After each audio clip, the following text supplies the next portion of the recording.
The hard part is when you make a Lost Lands recap post and everyone's liking it, loving it. You're getting 1,000 comment, whatever the fuck goes on. You know what I mean? And then I'm like closing Instagram and going to make house music. Wow. So that was the hard internal conflict. But realistically, like again, it's what I was naturally wanted to do. Yeah. It's not forcing it. Like I could obviously have forced myself to go continue to create dubstep, and I did make more dubstep after that. Like I want to Mhm. put that very clear. Like I Mhm. still made dubstep, but it felt like a job.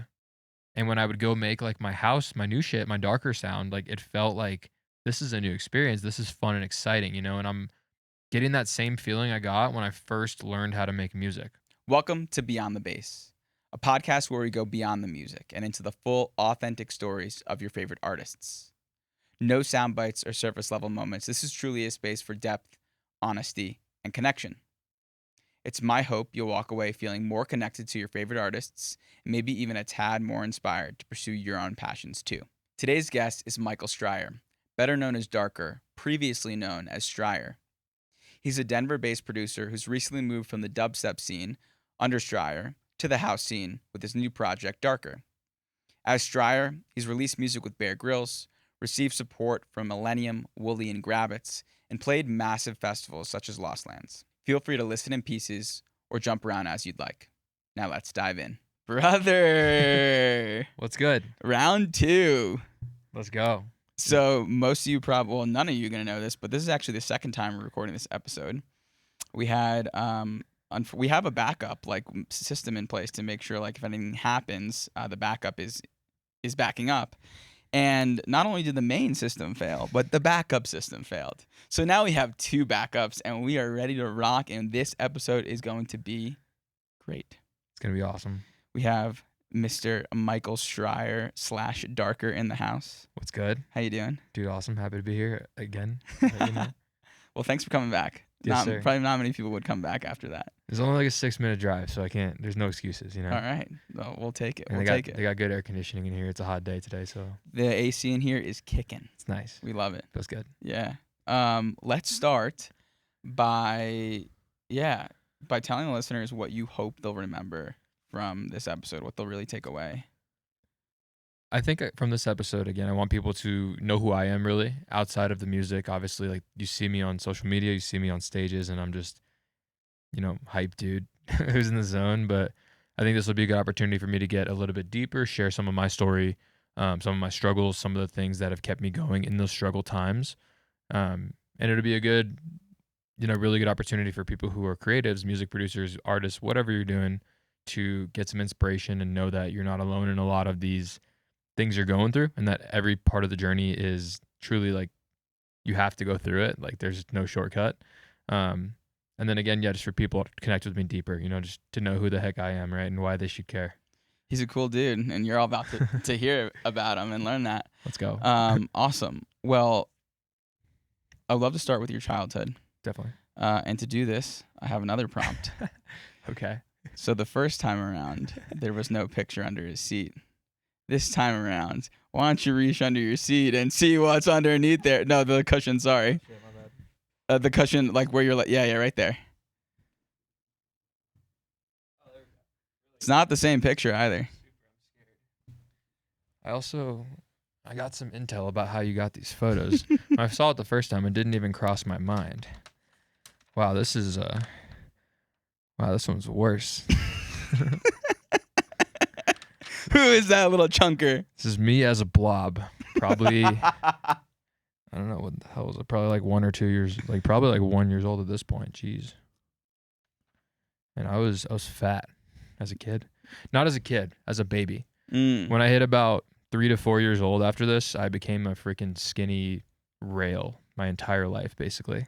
Wow. So I don't know what happened. I was big kid, and maybe they were putting Ozempic in my milk at the age of 4 or something, but wow. Yeah. When you see that, like, does that spark any memories, or are you too young? This is pretty young. I don't know why. There is a memory of this age that comes about this one time I threw up on my dad. And I don't know why that's the first thing that comes to mind, but that is like immediately what I'm thinking of. Wow. I'm also looking at this and I'm like looking at I have the same exact like hair curls and shit now. I'm obviously wearing a hat so you can't tell, but this kid needed a fade really badly. Like this shit's fucking terrible, dude. Roasting yourself. Just a reminder to keep Oh, my bad. your a little close.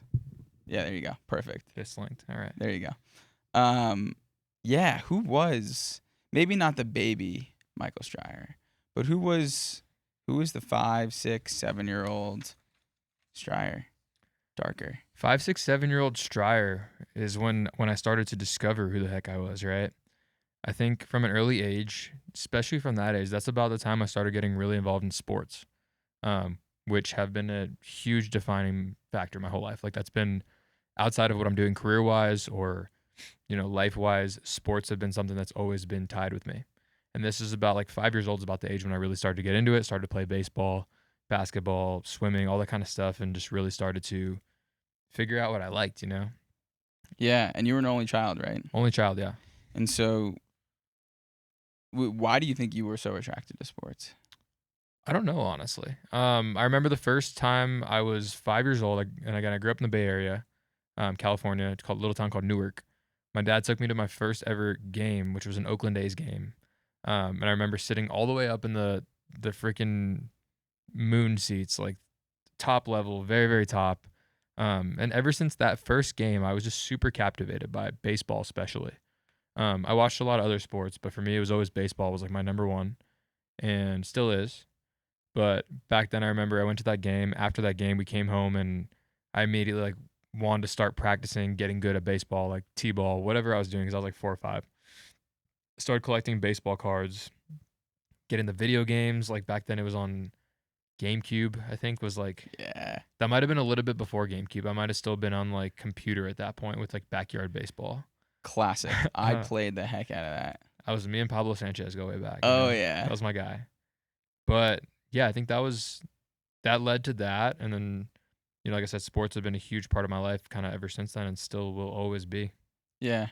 It's a team sport. I can't help but think, oh, maybe there's something there in terms of like being an only child and finding like really good community within team sports. Does that at all resonate with you? I've never thought of it, but it could be. Being an only child, obviously, was very independent growing up. Like, I did my own thing quite a bit, but I think that those just coming together with your team, with like your brothers and sisters, whoever you're playing with, that was something I definitely gravitated towards. And I would always catch myself, even like throughout middle school and high school, hanging out with my teammates at school. Like, we'd all be eating lunch together or, walking through the hallways, whatever it looked like. So it was always like, and I'm sure anyone who played high school sports can relate, but you're always kind of hanging out with your team. You're always around your teammates. That's who you're gonna be like super close to in general. So I think that's definitely a good way to look at it that I maybe hadn't thought about before. Yeah. That was just something that came to mind and didn't come to mind first time we recorded this. So here we go. This is why we do round two. Um, do you remember like what you loved about playing sports? Like, did it make you feel a certain way? Or? I liked the competition. I liked the competition, and I also liked, I guess, with team sports, being on like a group of people who are all working towards a similar or the same goal. Because I've always liked to surround myself with people that are like driven towards something, whether that's music or sports or bodybuilding, whatever it looks like, or just being the best human you can be. Always trying to surround myself with people who are pushing and doing stuff like that. So maybe that's what I liked about baseball and other sports in general, is just being in a group of people who are all working their butts off to try to achieve this goal. Yeah, totally. I'm curious, is there like a trait, like if I would have known you back then, 5, 6, 7, is there a trait I would have seen in you then that I would still see come through today? Definitely just like being vision driven and having stupid goals, like in a good way. Like stupid goals as in like these huge ridiculous goals. Back then my whole world was like I'm going to make it to Major League Baseball, you know what I mean? Wow. Which obviously didn't happen because I learned out I'm not built for that. I'm 5'10", I'm not I thought not you were that guy. 6'3". Or 6'3" on a good day. Duh. But like not genetically built for it. I was not the most athletic, although I worked really hard to try to overcome that.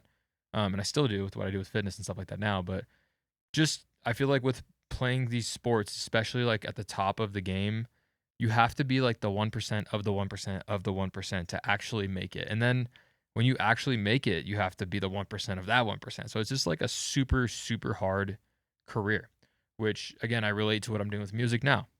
And every career I've tried over the years has always been something that's been like a stupid, ridiculous like Yeah. goal. I've never had like it's never been like, oh, I want to go be an accountant or whatever it is. It's always been like I'm gonna be an astronaut. Like so I think that's a common goal I had back then and I have now is just like setting unrealistic goals, but they're realistic to me, which is all that matters.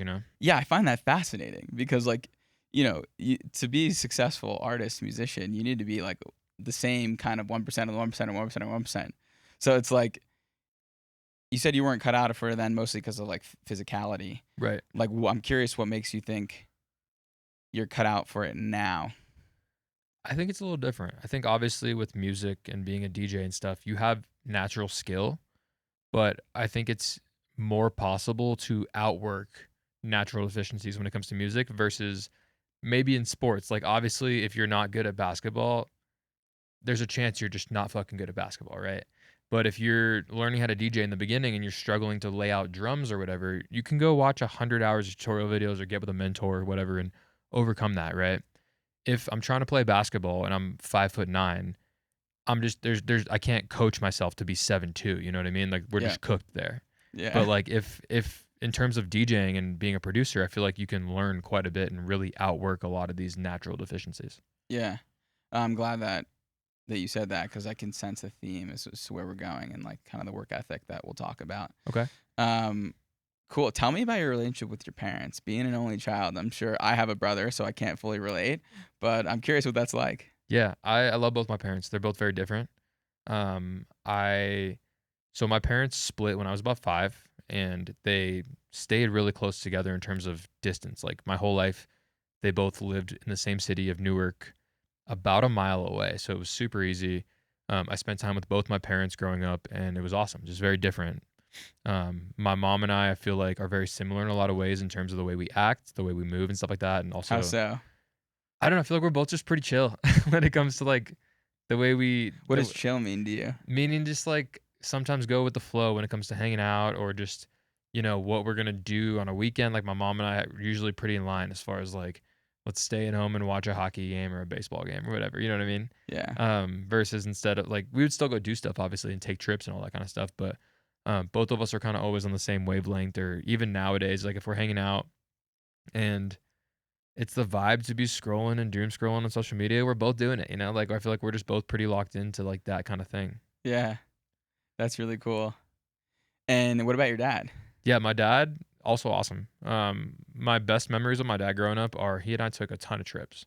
Yeah. I guess a little background. Both my parents moved to California in the '90s, a couple years before I was born. They're both from the East Coast, so our entire family is all on the East Coast. My dad's being near Boston, and my mom's is all like Lehigh Valley, Pennsylvania, like Philly kind of area. If anyone has no idea what I'm talking about, but with both parents, I got to take a lot of trips back east, and my dad specifically, whenever we'd go take trips, we would almost make it a point to go try and see other close places. So like we would obviously fly to Boston, and then, for example, like one year we got a rental car. We drove out to where did we go? The first time we went to like Niagara Falls, Toronto, Detroit, because we had family in Detroit, so we went to go visit them. Chicago. One time we drove all the way to St. Louis. Um, What do you remember about those trips? I remember sitting in the back of the car and just like my dad locked in on the road. And like that was back before we had like cell phones for directions. So I'm over here on the maps and he'd be like, "Can you see?" He's like, "We're on 95 right now. What's coming up?" And I'd be like, fuck, I don't know." Like How old are you, I was roughly? like 7 or 10 or this, like something young, you know what I You're mean? like trying to read a paper map. Yeah, this is like, because what the iPhone 1 came out in probably like what, '08 or some shit like that. I don't know. Or Sure, let's go with it. 2010. So this is like before that, you know what I mean? And we had like we're using actual maps and like he would always print them out on Google Maps too, like before our trips. That's the one thing about my dad, which is cool too, is he's like a hardcore planner, which I am not. Like I'm definitely like a let's wing it type of person. So that's a cool differentiating quality between us that like would work really well when we go on these trips. Cause he would literally print out like step by step our whole agenda for each day of the trip, along with like Google Maps directions from each place to each place. And I'd be in the back seat again, like on those maps directions or with like an actual map, trying to figure out where the hell we're at. Yeah. That's what I remember a lot with my dad there. I also remember, like, we used to eat a crap load of Denny's. He's a big Denny's guy, still is to this day, which Cool. you respect it. I like me a good Denny's meal, So you know? are you still a Denny's guy? It's been a while, Okay. you know? Um, don't eat it often if I'm sober, like, ever. Can't say the lot like and I don't ever like, I rarely drink to this day, but I'm saying back when I was in college, Denny's would always be kinda like that next morning, let's get back to life type of meal, you know? Yep. Totally, totally, totally. And so it was just you and your dad on these road trips, Yeah. and like the whole point was to make it like kind of a boys outing, Yeah. as opposed to just flying and getting to where you're going. 100%. It'd just be a cool road trip to see places and, um, even like when I graduated high school in 2015, my dad took me to the South because I always wanted to go, um, visit like I like history quite a bit, so I was really interested in a lot of that stuff. We went to Atlanta, we went to Nashville, Memphis, um, Louisville, all like a driving tour of that. That was like my high school graduation present, right? So that was super cool, and I'm a huge foodie, so we got to go to all these, like, famous barbecue spots. I've always really liked that shit. I, like, love those man versus food, diners, drive-ins, all the Guy Fieri anything Guy Fieri's on, I fucking love it. Yeah. So, we went to a lot of those different spots and got to, like, check them out and stuff. So that was really cool, my Do dad you have like a always Denver list, like a I have must a essentials list? I have a ton of Denver stuff. Okay, so people, if you need some Denver Rex, this is your guy. I mean I could go on and on. I have a ton of stuff. It just depends on what you're looking for. There's a different vibe, right? Fair. If you're wanting like down home food, like breakfast, even Sam's number 3 all day. You're wanting something like more fancy. It's always Garden Grace or Coo Hills, even. Um, I'm gonna consult you you know, when it's time. we'll go in. We'll go in. I have a list. I don't want to leave anybody out because I have a huge list. Um, if y'all want restaurant Rex, hit me up. All right, because I got it. Now it's making sense why the electric donut factory came into place, which we'll Definitely. touch on later if you don't know what we're talking about. Yeah, We will. We will. We'll go there. that's really cool. It sounds like you had a different but like really close relationship with both your parents growing up, Definitely. and they supported you like in whatever you wanted to do back then. Oh yeah, 100%. So the one thing I'll say is my mom has always been a little bit more like supportive of like my crazy goals. Like more so like, "Oh, you wanna go be a DJ? Yeah, go crazy," you know? Where my dad has always been a little more traditional as far as like he's very educated, did a lot of school, multiple degrees, 9 to 5 traditional kind of lifestyle.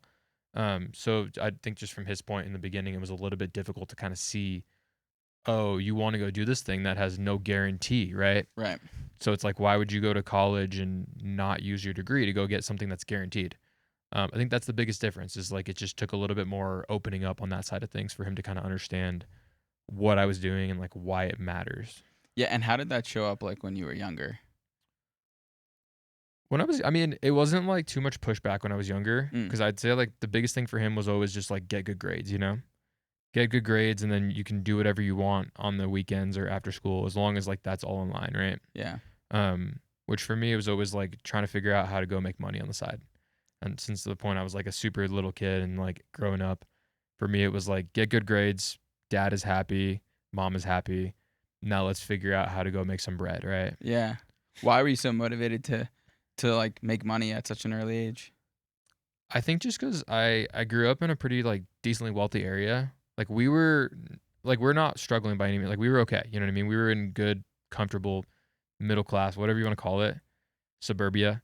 But my neighbors had like really nice shit. So it's always Yeah. like, and I went to a school like later in life, but I went to a private high school where we'll get into that more. I was driving like shitty ass cars that I bought myself because, my classmates are all driving like Benzes and BMWs and brand new shit.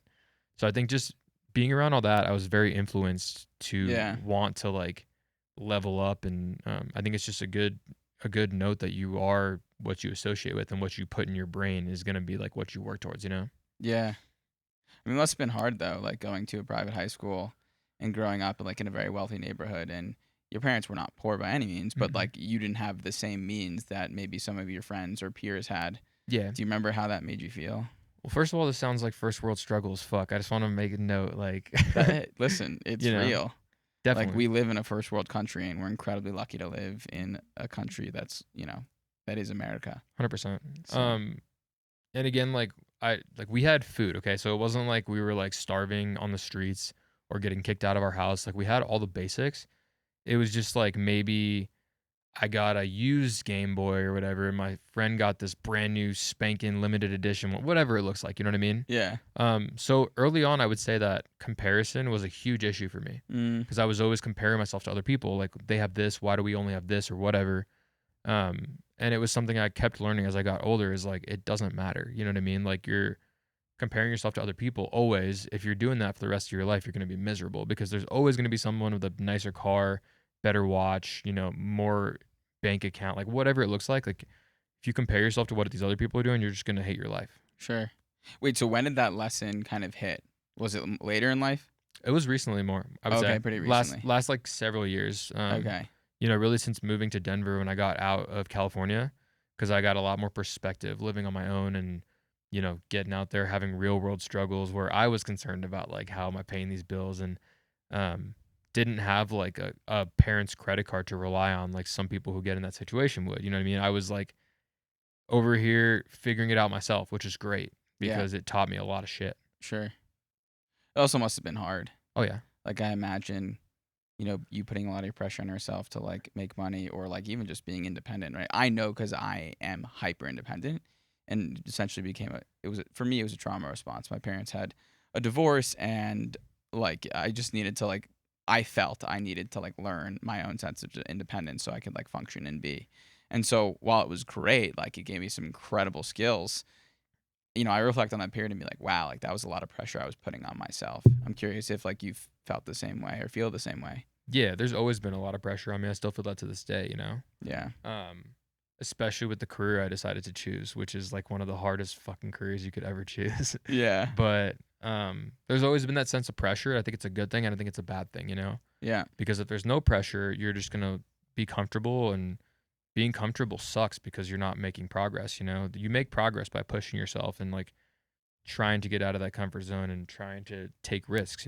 Yeah. So I think that having that pressure is a good thing in that sense. It's definitely a bad thing in that sometimes it's very hard for me to like hit the off switch in life. Yeah. Whereas like, Sure. Me too. we should be chilling. It's a Saturday night. I should be chilling with friends, but I'm over here until 10 p.m. trying to make bangers, Yeah. because I'm like, oh, always worried about what could happen if I don't.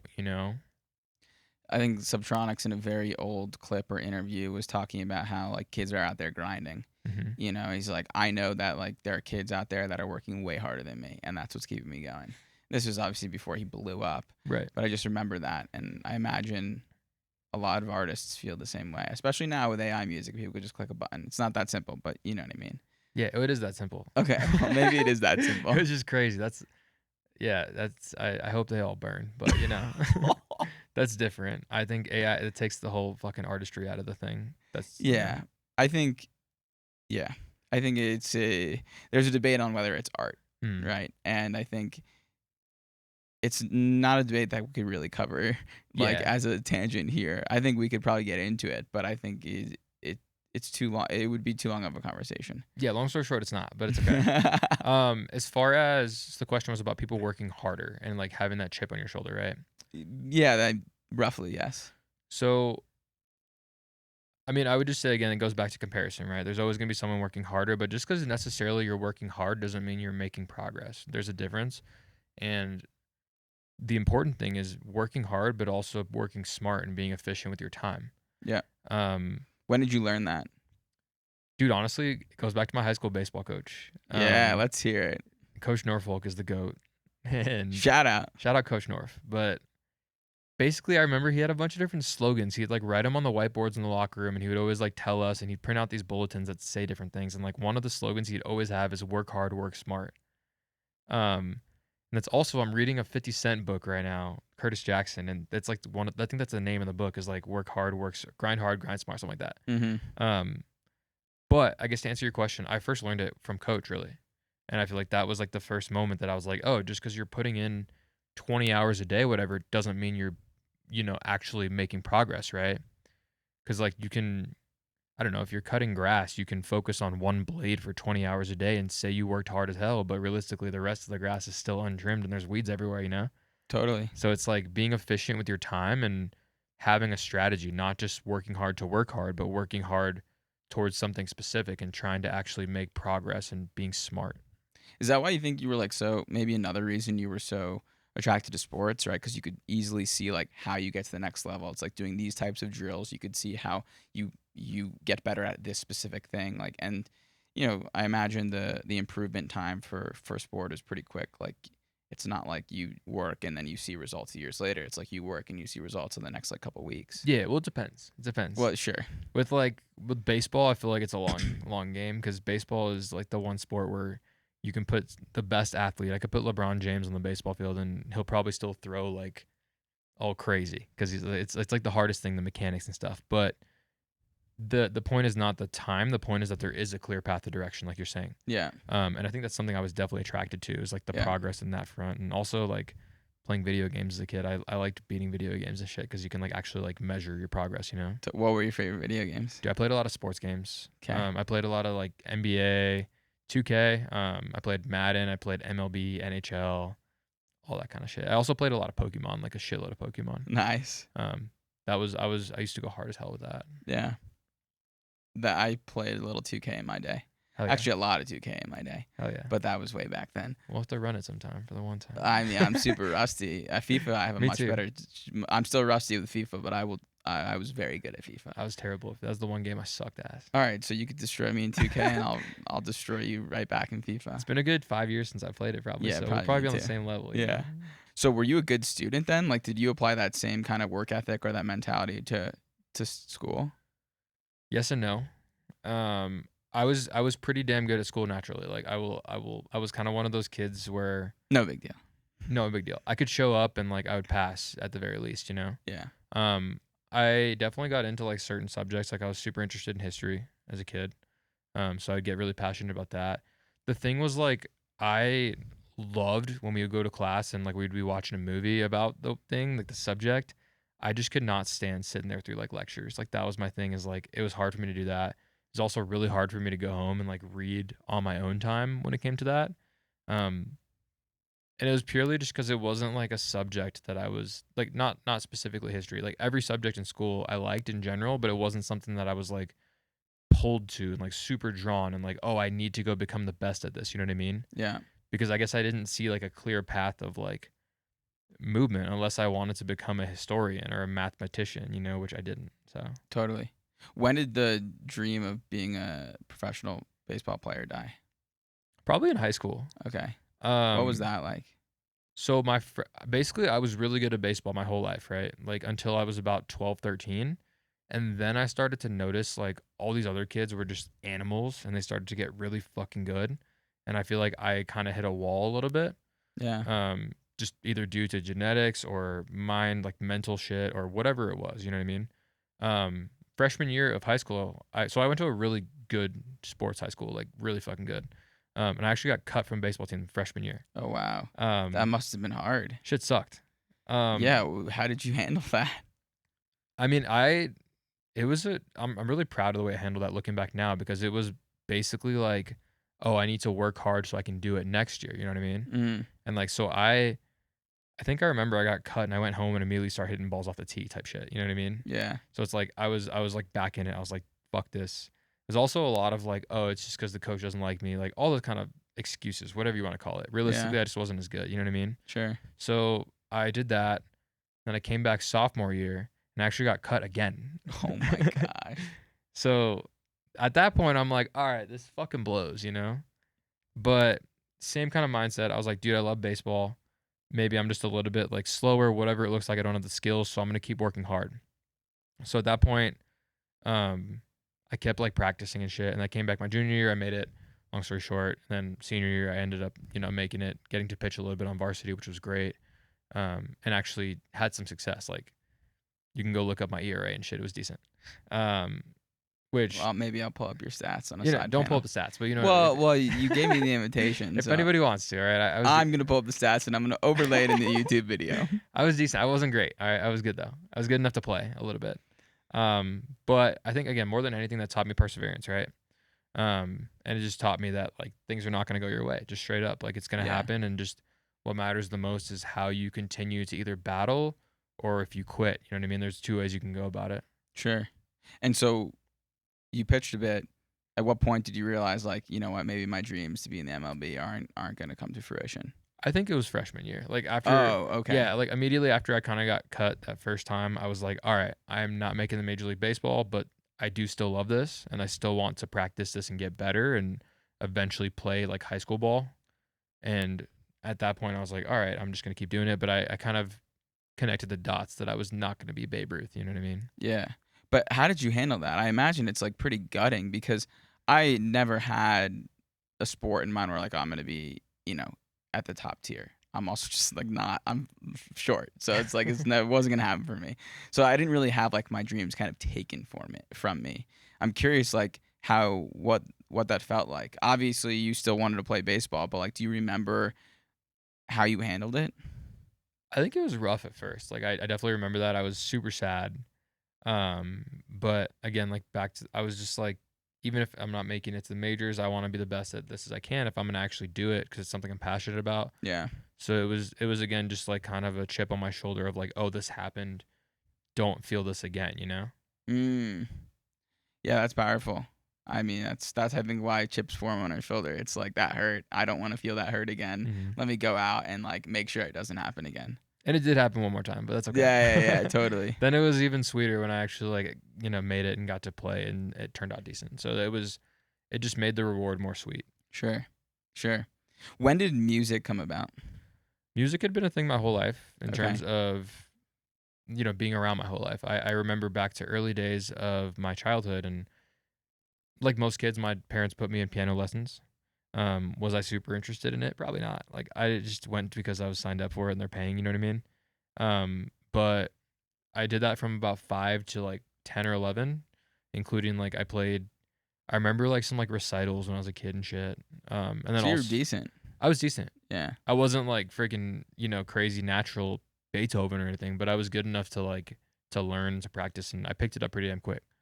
And my dad had a baby grand piano like in our living room from early on. So I remember that and I remember he plays well. My mom played flute and she sang and stuff growing up. Mm.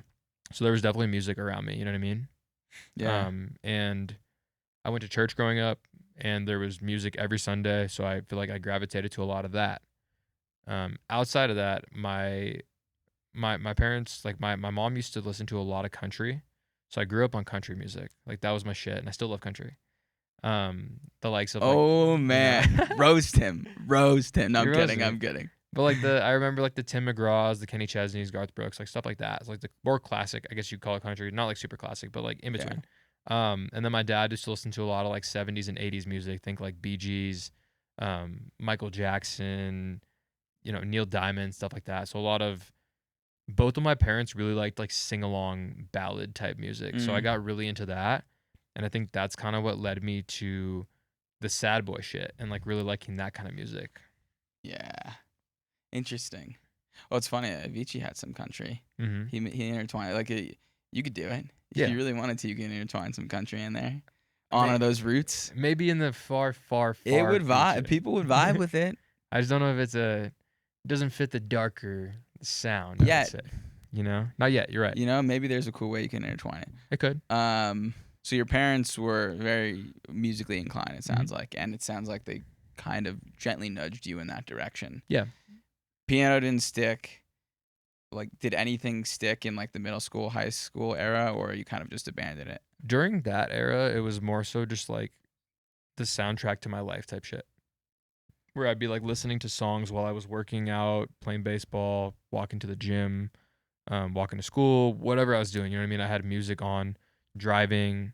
Like there was always like a certain song I would want to have, and like I would be that type of person that would like stop his car and wait to put that song on until you start driving. You know what I mean? Yeah. So it's like that was the impact it kind of had on me at that point before I actually like got really deep into it, started making it, is like I would just be always listening to music, always bumping it. There Mm. was like a different song or vibe I would have for like every time of my life.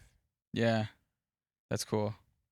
I'm being reminded of you mentioned your car. Everyone Hmm. had a Beamer, or Mercedes, and you said it sounds like you're bumping your car no matter what. Yeah. Well, my first car was a 1997 Mustang that Nice. I bought when I was 16 because I worked at Taco Bell KFC for like a year before that, basically as soon as I was legally allowed. And then I had money saved before that because I was doing lawns and shit and hot chocolate, lemonade stand, all kind of shit. Like as a kid, I was trying to make money and I would always just save it in a little friggin' piggy bank, right?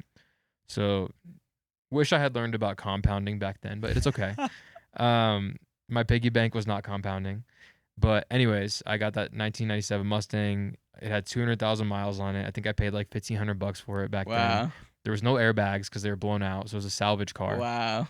Um, but it was a convertible, and it had a 15-inch sub in the back, so the shit would bang and everything would rattle. So every morning I would drive into high school and I'd be banging like freaking Jay-Z. Tom Ford was like one of the ones I'd always bang that song because the sub was crazy. And everyone would kind of turn their head and look, like, what the fuck? Because my whole car was like, you know what I mean? So that was, yeah, that was, I think back to that for sure. Yeah. Okay, so music was there, always in the background, and never really like super, super prominent. I mean, Right. one other question before we dive into like when it really started becoming a thing. Curious, like, how would your friends have described you in high school? Hmm. Give us some more positive traits and maybe a couple less positive ones. I mean, they would definitely say I was driven. You know Yeah. what I mean? Because I was like one of the kids again who was like always I wouldn't hang out after school necessarily. I'd be going trying to do shit, trying to make money, trying Oh to wow, hustling. yeah, trying to figure out how to make money, especially before I was like 15 and a half, which in California is like the legal age to get a job or whatever back then. I would be over here like trying to go do shit, trying to flip sneakers on the internet or whatever it was. I was really into Jordans for a while, so I'd like buy these like beat ass Jordans people were selling in this group we had called Bay Area Sneakerheads on Facebook. Shout out. Shout out Bash. But I would take BART, which is the train out there. I'd take it like an hour and a half each way or whatever, all the way to freaking like Antioch or San Francisco or whatever. I'd buy these shoes for like $10 and then I'd ride all the way back and then I'd clean them up at home, paint them if I needed to, and then I'd flip them like the next week. You know what I mean? Wow, So it really was like, resourceful. yeah, it was just like, what do I do with my time? Do I fuck off or do I go try to figure out how to make some money? You know? And also I really liked shoes early on, so it was like something that I actually enjoyed doing. You know? Yeah, driven. Driven. Okay. And it sounds like that came with a cost. Like you didn't spend a lot of time, maybe, Yeah, or spend less time doing things you really wanted to do. I still hung out with my friends, don't get me wrong. Yeah. Like I still pick and choose, whatever the word is. I hung out with all my friends that were, the ones I wanted to. Like I had a very close group of friends that I still talk to this day. They're from high school, so I still hung out with them. We did a lot of shit, but it was more so like me dragging my friends along for my shenanigans. Like whatever that looks like, It's like, do you want to go Yeah. ride BART with me for 2 hours today? And they'd be like, sure. So it was a Well, you lot of got that. them to come. Yeah. So there's a lot of that. It was more so just like hanging out as we're doing these cool activities, even if it's like making a couple bucks and realistically looking back, making like $1 an hour if it averages out, which is insane. Yeah, But more so just the memories of like, doing that stuff with your boys and stuff like that. totally. That's that's funny. A dollar an hour, but like you're hustling. You got a lot of good experience from it. Stuff 100%. that you probably can't really value too accurately. That's cool. And so, did you go to college? Yeah, I went to Ohlone College first in California for 2 years. I did community college there. At the time my major was economics and then kinesiology, kind of across the board. What did you Um, want to get out of college? Like, did you have you? It sounds like your dad was very, yeah. you know, uh, what's the word? Like he wanted you to have a career path. So like, Mhm. did he steer you in a direction? Definitely. And I feel like for the first 2 years, like during community college, I was 100% on board. Mostly because it was cheap, and I was like, I can afford this. It's not, it's $1,000 a semester. That's fucking awesome. Yeah. So it's like I'll do that, and it was also just a social opportunity for me to like go meet people, make connections and stuff. And it was close. It was only like a 15-20 minute drive from my house, so it Mm, was easy. Um, but that was a great experience because that's when I started to really figure out like who the hell I was. yeah. Um, What did you learn? I learned so a lot of things. I mean, first of all, I learned that I like EDM.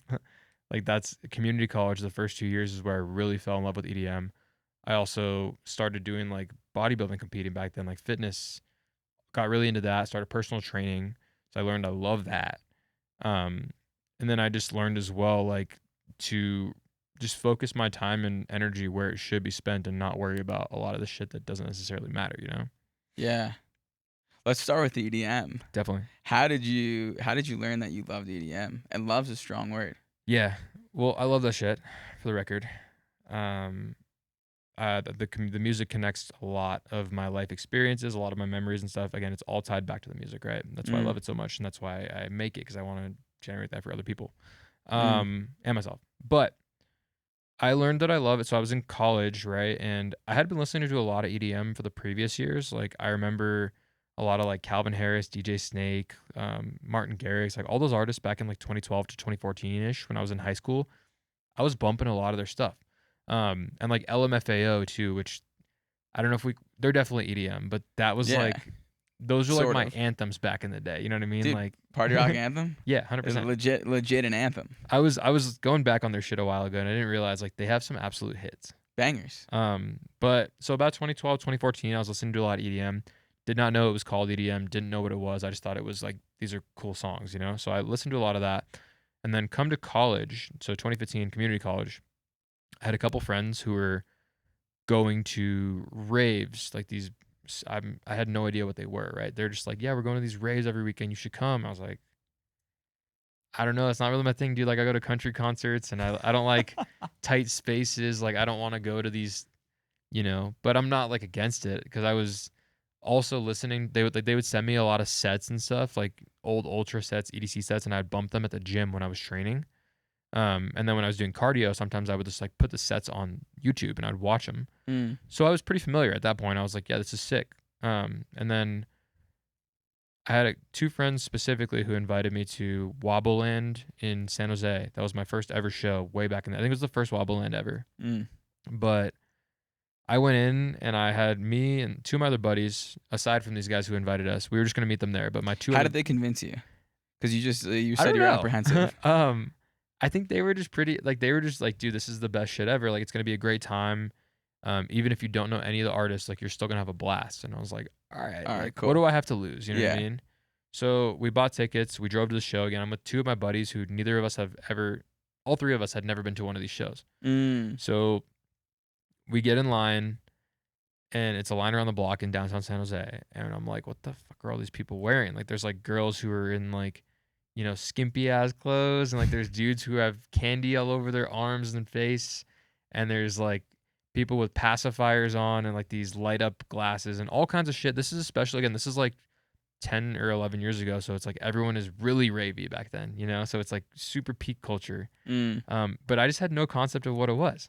What was your first impression? I was like, what the hell is this? you know but then I started to like understand, like I started to see people trading candy, and like random people would come up to me and start trading candy with me, and I'd be like, all right, this is kind of cool.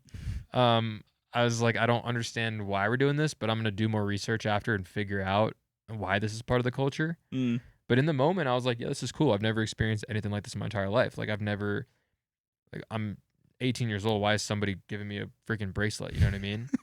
A colorful beaded Yeah, I was bracelet. like, what the hell's going on here? But I started to figure it out, and after that first show, I really grasped it. Like, I really started listening to all the sets, discovering all these new artists and stuff, and just diving in.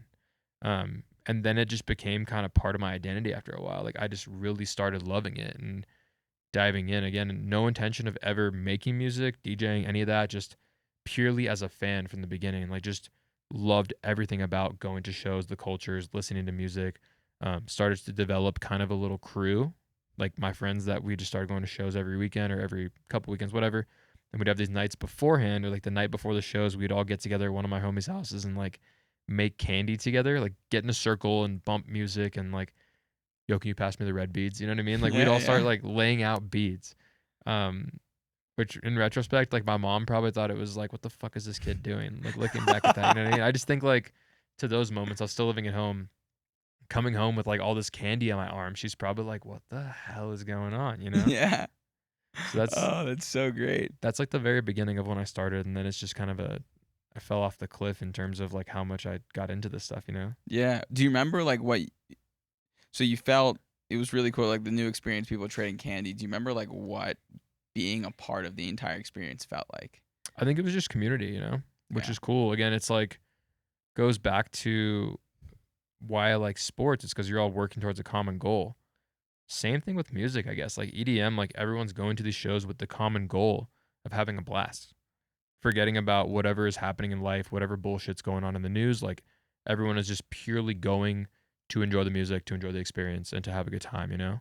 Yeah. And I think that's what I fell in love with, is just like not worrying about the quarrels of the world or whatever is happening. It's just like going there to rage and just to have a good time, you know?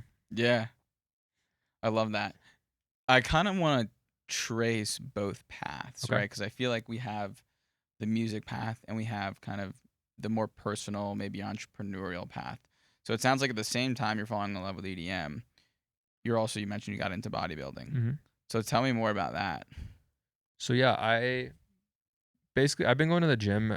Really, like I was going my whole life because I was playing sports, but then ever since I graduated high school, I got really into it, where I started going to the gym, tracking macros, like lifting with a purpose, right?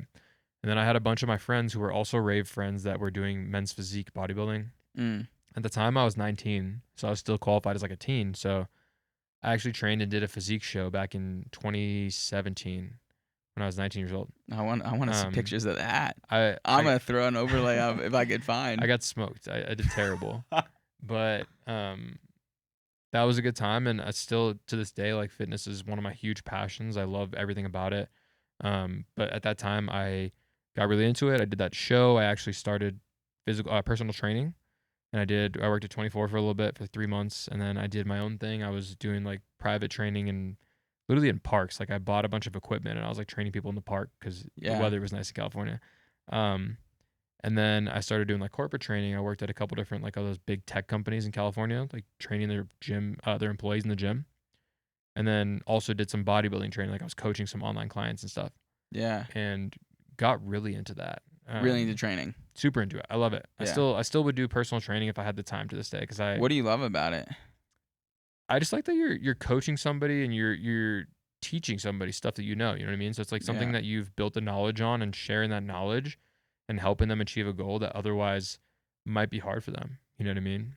It's interesting because for you growing up an athlete and seeing, what it takes to get to the next level, whether it's in the context of athletics, but also in other areas of your life, I think it's interesting that you then were able to kind of like help someone else see that, right? You saw it so clearly, but now being a personal trainer or a coach, you're like helping them, you're giving them a similar vision that you had, but in their own life. I think that's cool.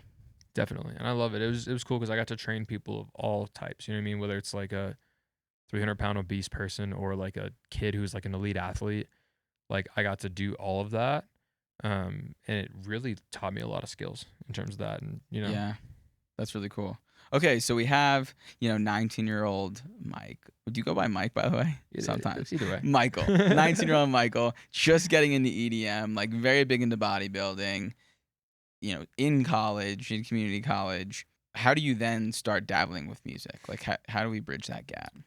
So as I was going to these raves, okay, I had a group of friends that I'm still really close to this day. That one of my friends named Justin was a DJ. Like he was just learning how to DJ, and we're all learning how to DJ together. Shout out. Shout out Justin. But we had these nights where it came down to it, once a week or once every couple weeks, we would always go to his house, like just me and a couple of our other friends, and we would specifically DJ. Like we would all just sit in the bedroom and rip for like hours, like trying to learn how to DJ, and we're botching transitions, but it's still fun. You know what I mean? Yeah. We're just DJing a bunch of bro step, like 2014, 2015 dubstep. Nice. Which is still my favorite. Like that all the way up to like 2018, 19, where something happened, we went off a cliff. But before that, peak dubstep. But basically, we're in this room and we're all DJing for hours on end. And then down the road, I was like, damn, I want to do this myself. So I bought my own deck, just like a little SB for DDJ SB, whatever the hell, some Serato thing. And I would start DJing in my own room at night. So I was just like learning how to do that. Just for fun. Just for fun. At this point, like no idea that. Again, like just because I'm going to these DJ concerts and festivals, whatever, and I think that they're so sick up there. So I'm like, damn, let me just figure out how to do it for fun. Mm. One thing led to another, and then in 2018 I moved to Denver because I went to University of Colorado Denver. I moved out here, got my own apartment. I'm by myself. It's freaking January when I moved here because I moved here January 8th, so it's 0 degrees outside. So I'm not going outside, right? I was under 21, so I couldn't go to any bars or anything. So I was like, what the hell do I do? I didn't know anybody. So I would rip my DJ deck out, DJ, and then I'm like, damn, this is cool, but I want to learn, how to put my own songs in the sets. Like I have ideas. I want to try to get them out there. Mm. So I downloaded Logic in the beginning, Logic Pro, which is the Apple software. Um, and I just freaking dove in on YouTube, man. And I was making some like terrible music in the beginning, but just like every day figuring out a little bit more. And I got really addicted to it because I would learn something new every day. Mm, And still to this day, like one of my favorite things about music production is that you can never learn everything. You know what I mean? Like it is literally impossible. There's a new technique for anything. Like you can never learn all of it. So I think that's what got me so into it. And I just literally started going all in on it.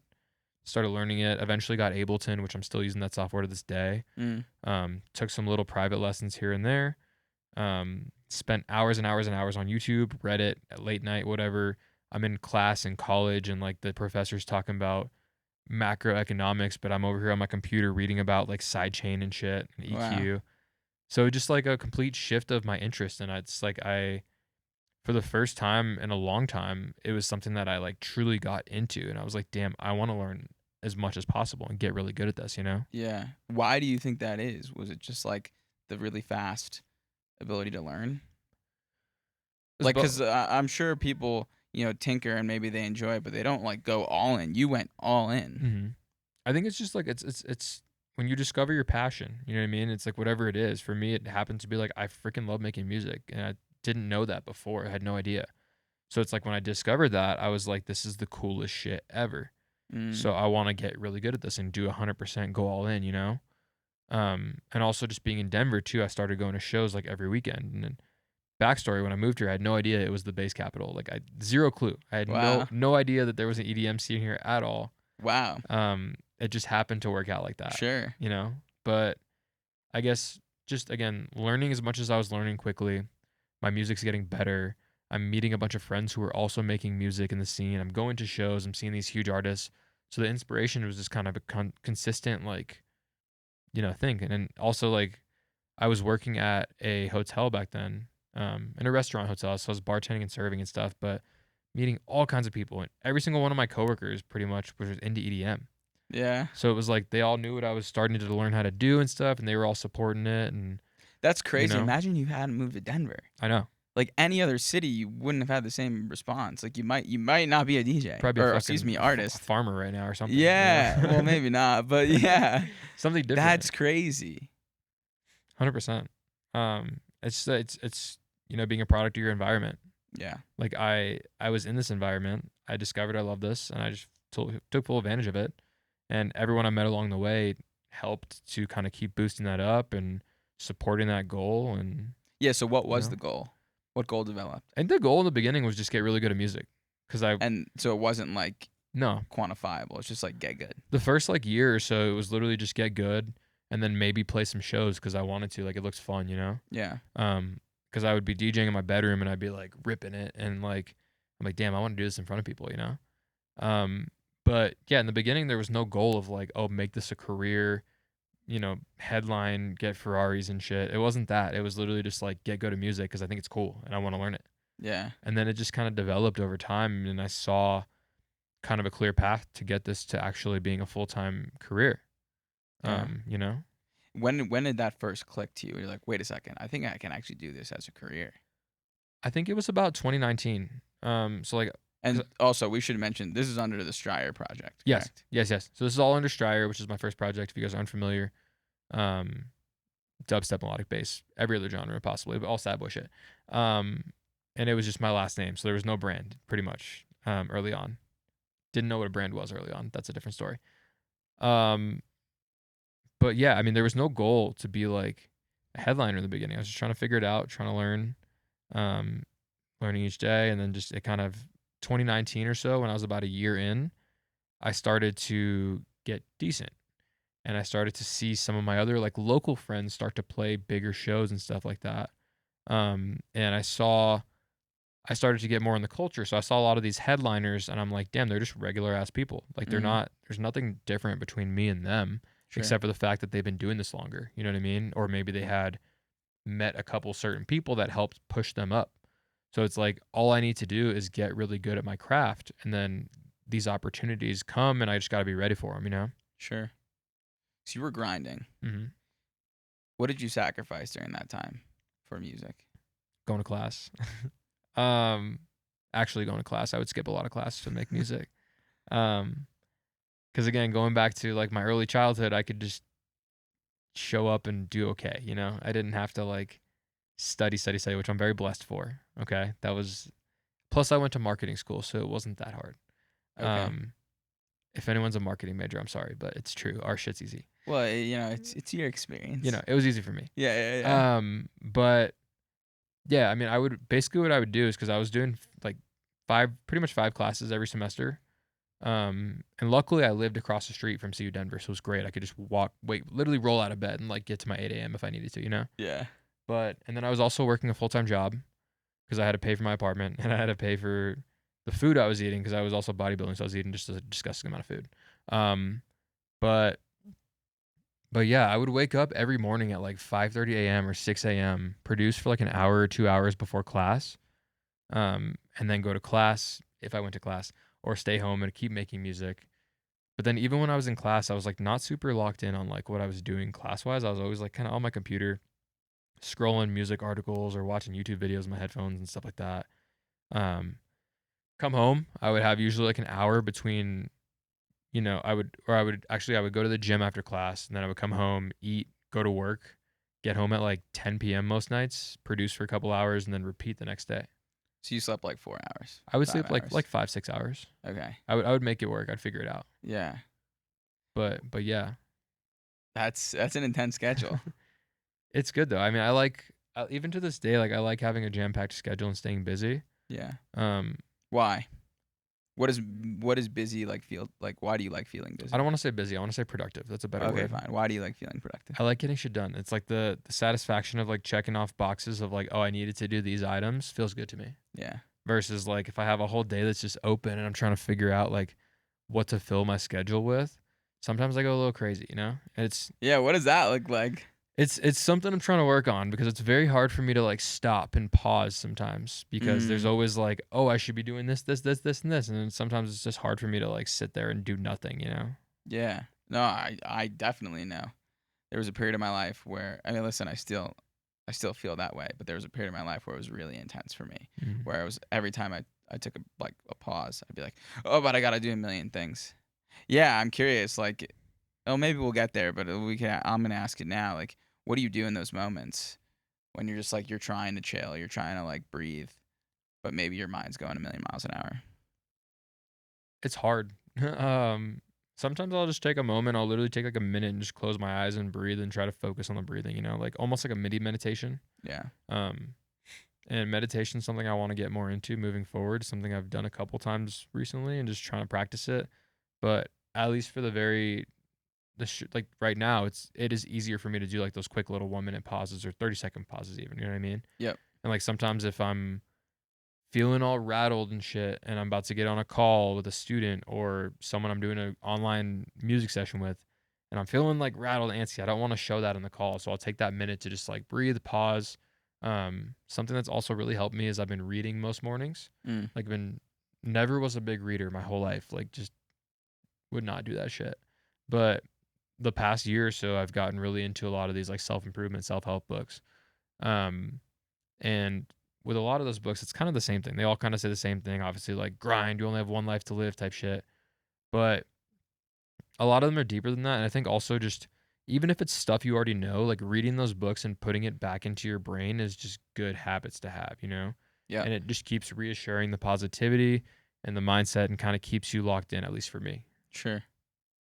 Yeah, that's helpful. We'll definitely touch on that later. Hmm. So you don't have these tools at the time. So you're just like jam packed, busy, grinding, doing the thing. When do you start to see like fruits of your labor? Like start to see some wins, and what were they? So 2019 is when I started to get a couple show bookings. So about a year in. The first one I ever played was at a ramen bar, Sick. which is hilarious. I don't think they're in business anymore, but basically one of my coworkers at the time at the restaurant was also working like a night management job, and he's like, "Dude, you want to come play DJ at this bar?" He's like, "It'll be sick." I was like, "All right, whatever." So I pull up, and at this point, I didn't have like a lot of original. I had like maybe 1 or 2 songs that were done, and I was like, maybe I'll play them out, you know. Yeah. But I pull up. My buddy Ricardo drove me. He picked me up from my place, brought all my gear with me, helped me set up my gear. Wow. And then he was the only person in the whole show because nobody was there. Wow. And there's like people eating ramen and shit. And we had to pay for our ramen. That's the fucked up part. I didn't get paid Wow. and they made me pay for my shit. But after that, so that was the first like official time I ever played. It was like that little dinky ramen bar. And then after that, I started to get some better shows. I started playing a little bit at like church, black box, like local venues around Denver. And then COVID hit 2020, which at the time I was like, fuck, this sucks. Everything's shut down, you know? Retrospect, that was the best thing to ever happen in my music career Mm. because it's when I was truly able to lock in and just get really good at the production side of things. And then come out Why? just because I had nothing else to do. What Um, about school? I was still going to school. So that was, it was, I mean, you know what I mean? But it wasn't like, it Well, was, now I know what you mean. again, Yeah. it was like marketing. It's fine. But yeah, my 5 classes that I had in person, it was my last semester too. I should also add that. So we were in Okay. like March and I had like 2 months left of like until I get my degree. So I was already kind of like coasting, you know, at that point. Um, but my 5 classes all go online. So instead of being in person, then I have the whole day to do music as long as I get my homework done, right? Um, which I did. I didn't have to go to work because my job got shut down because of COVID, so I was getting unemployment. So I was just sitting at home, getting paid to exist, Mm. and skating by in school. I got 3.5 in case anyone's wondering. Like Pretty still good, good. decent. It could have been better, but could have been worse. Yeah. But really just spending like 10, 12 hours a day on music Wow. and like just grinding, like going sick and just every day I would wake up and I was a full-time musician at that point, you know? And so at that point, you knew you were graduating and not getting a normal job, right? Yeah, 100%. How did your parents take that? My my mom was very trusty, like, yeah, you got this, whatever you want to do, you'll be good. Just complete faith. In the back of her mind, probably a little bit like, yo, what the fuck is this guy doing? But at least in front to me, like very firm, like, I trust him. He's smart. He's gonna figure it out. My dad was definitely pushback. Again, very 9 to 5 traditional career kind of guy, corporate guy. So I completely get it. There was definitely a little bit of a battle there in the Mm. beginning because I just don't think he really understood what I wanted to do or why I didn't necessarily want to go for like a traditional career route. And how did you handle that? Like that must have been hard to have a parent that was like questioning. You were so convicted, right? You're grinding, you're like 10, 12 hours a day. This is what I want to do. And then to have a parent be like, maybe call you naive or maybe be like, Hmm. nah, you're crazy. You're not going to do like, just like really shit on your dream essentially. Yeah, Like, how do you handle that? I think the best I could, So it was like Yeah. obviously like trying to understand where he's coming from because it makes sense. Like if you're a kid who you've worked their whole life, like trying to get them up to these traditional careers, just doesn't want to do that. I would be pushed back too. I'd be pissed, like you know what I mean. Sure. But at the same time, from my perspective, like I had a bigger vision. I knew what I wanted to do, so it was like just trying to really explain where I was coming from, and then eventually, like they both understand. Obviously, like they both very supportive now. But in the beginning, I think it was just a little bit of a confusion. Like that's just really what it was, is like not understanding. And also like obviously like going into a music career is very risky. Like I'd say 99.9% of people do not end up making this full time. The ones who do are just the ones who push through or get lucky or whatever it looks like. But I completely get it from his perspective, and that like looking back on that now, like 100% justified of him to be like, yo, you need to go get a job. Like, what are you doing? Yeah. Yeah, totally. And so, okay, you're grinding. Your first win was at this ramen bar. Like, If you want to call it that. Yeah, it well, was well you gave the it example. was something. It was something. I just didn't want to leave anything out, you No, know? that's fair. So then, like, let's talk about the come up then. uh The Stryer come up. When did things start to work for you? So And like, really, what's contributing to that success? realistically, it was about 2021. Um, so I had a bunch of music that was ready to go, right? And long story short, back in 2019, I didn't cover this. One of my favorite artists at the time, Bear Grylls, was playing at Larimer Lounge, and I had a USB with like one of my songs, which was one of my very first ever songs I made. Complete trash, like no sidechain. If any producers are watching this, there was literally no sidechain on my drums, but I gave him this USB stick, and I wrote a long ass note that said like, "Yo, man, I'm 6 months into producing or whatever. You're a huge inspiration. One of the reasons I started. I would love if you like this song and just let me know what you think, whatever." He hit me back like 6 months later, that's still 2019, 2018, said, "Yo, what's up, man? This is really good for starting out. Keep working hard," right? Nothing came of it. I was like, "All right, cool. At least I got a note back from one of my, like, favorite artists." Yeah. 2021, I saw him post on Twitter, and it was like, "Looking for new music for my label that I'm starting." And I was like, "Bet." I had like 10 songs already, so I sent them all to him. And then the next day he hit me back and was like, "Yo, these are fire. I want to sign some for the label. Also, do you have any management yet? I would love to talk with you about that." Wow. Um, Wow. yeah, it was sick. I mean, that's crazy, Pretty dude. sick, pretty sick. Whoa, let's go there for a second. Here's like someone you really look up to, like well known in the industry. Mhm. You know, a couple years ago you sent him a USB. It was like, whatever. Like keep at it, kid. Right. And then just a couple years later, he's like, "These are great. Like, let's talk. Let's talk about the label and let's talk about management. Take us there. Like, how are you feeling? What was going through your head?" It was very special, obviously, because it's like one of my favorite artists, you know what I mean? I didn't know him on like a personal level yet. So at that time it was just like big shiny huge artist is like giving me some love, like this is fucking sick. And I just saw like a lot of opportunity coming off of that. Obviously, like with releasing with the label, kind of getting into that crew and, you know, being friends with him and stuff, like a lot of opportunities did end up coming off of it. And that's like I credit a ton of my success to that. Um and then down the road, I obviously got to know RJ a little more. He's become one of my really good friends, like still is to this day, super good friend. Shout out. Shout out RJ. But but yeah, I mean, in the moment, it was just crazy. It's like this huge fucking shiny artist is giving me an opportunity, you know.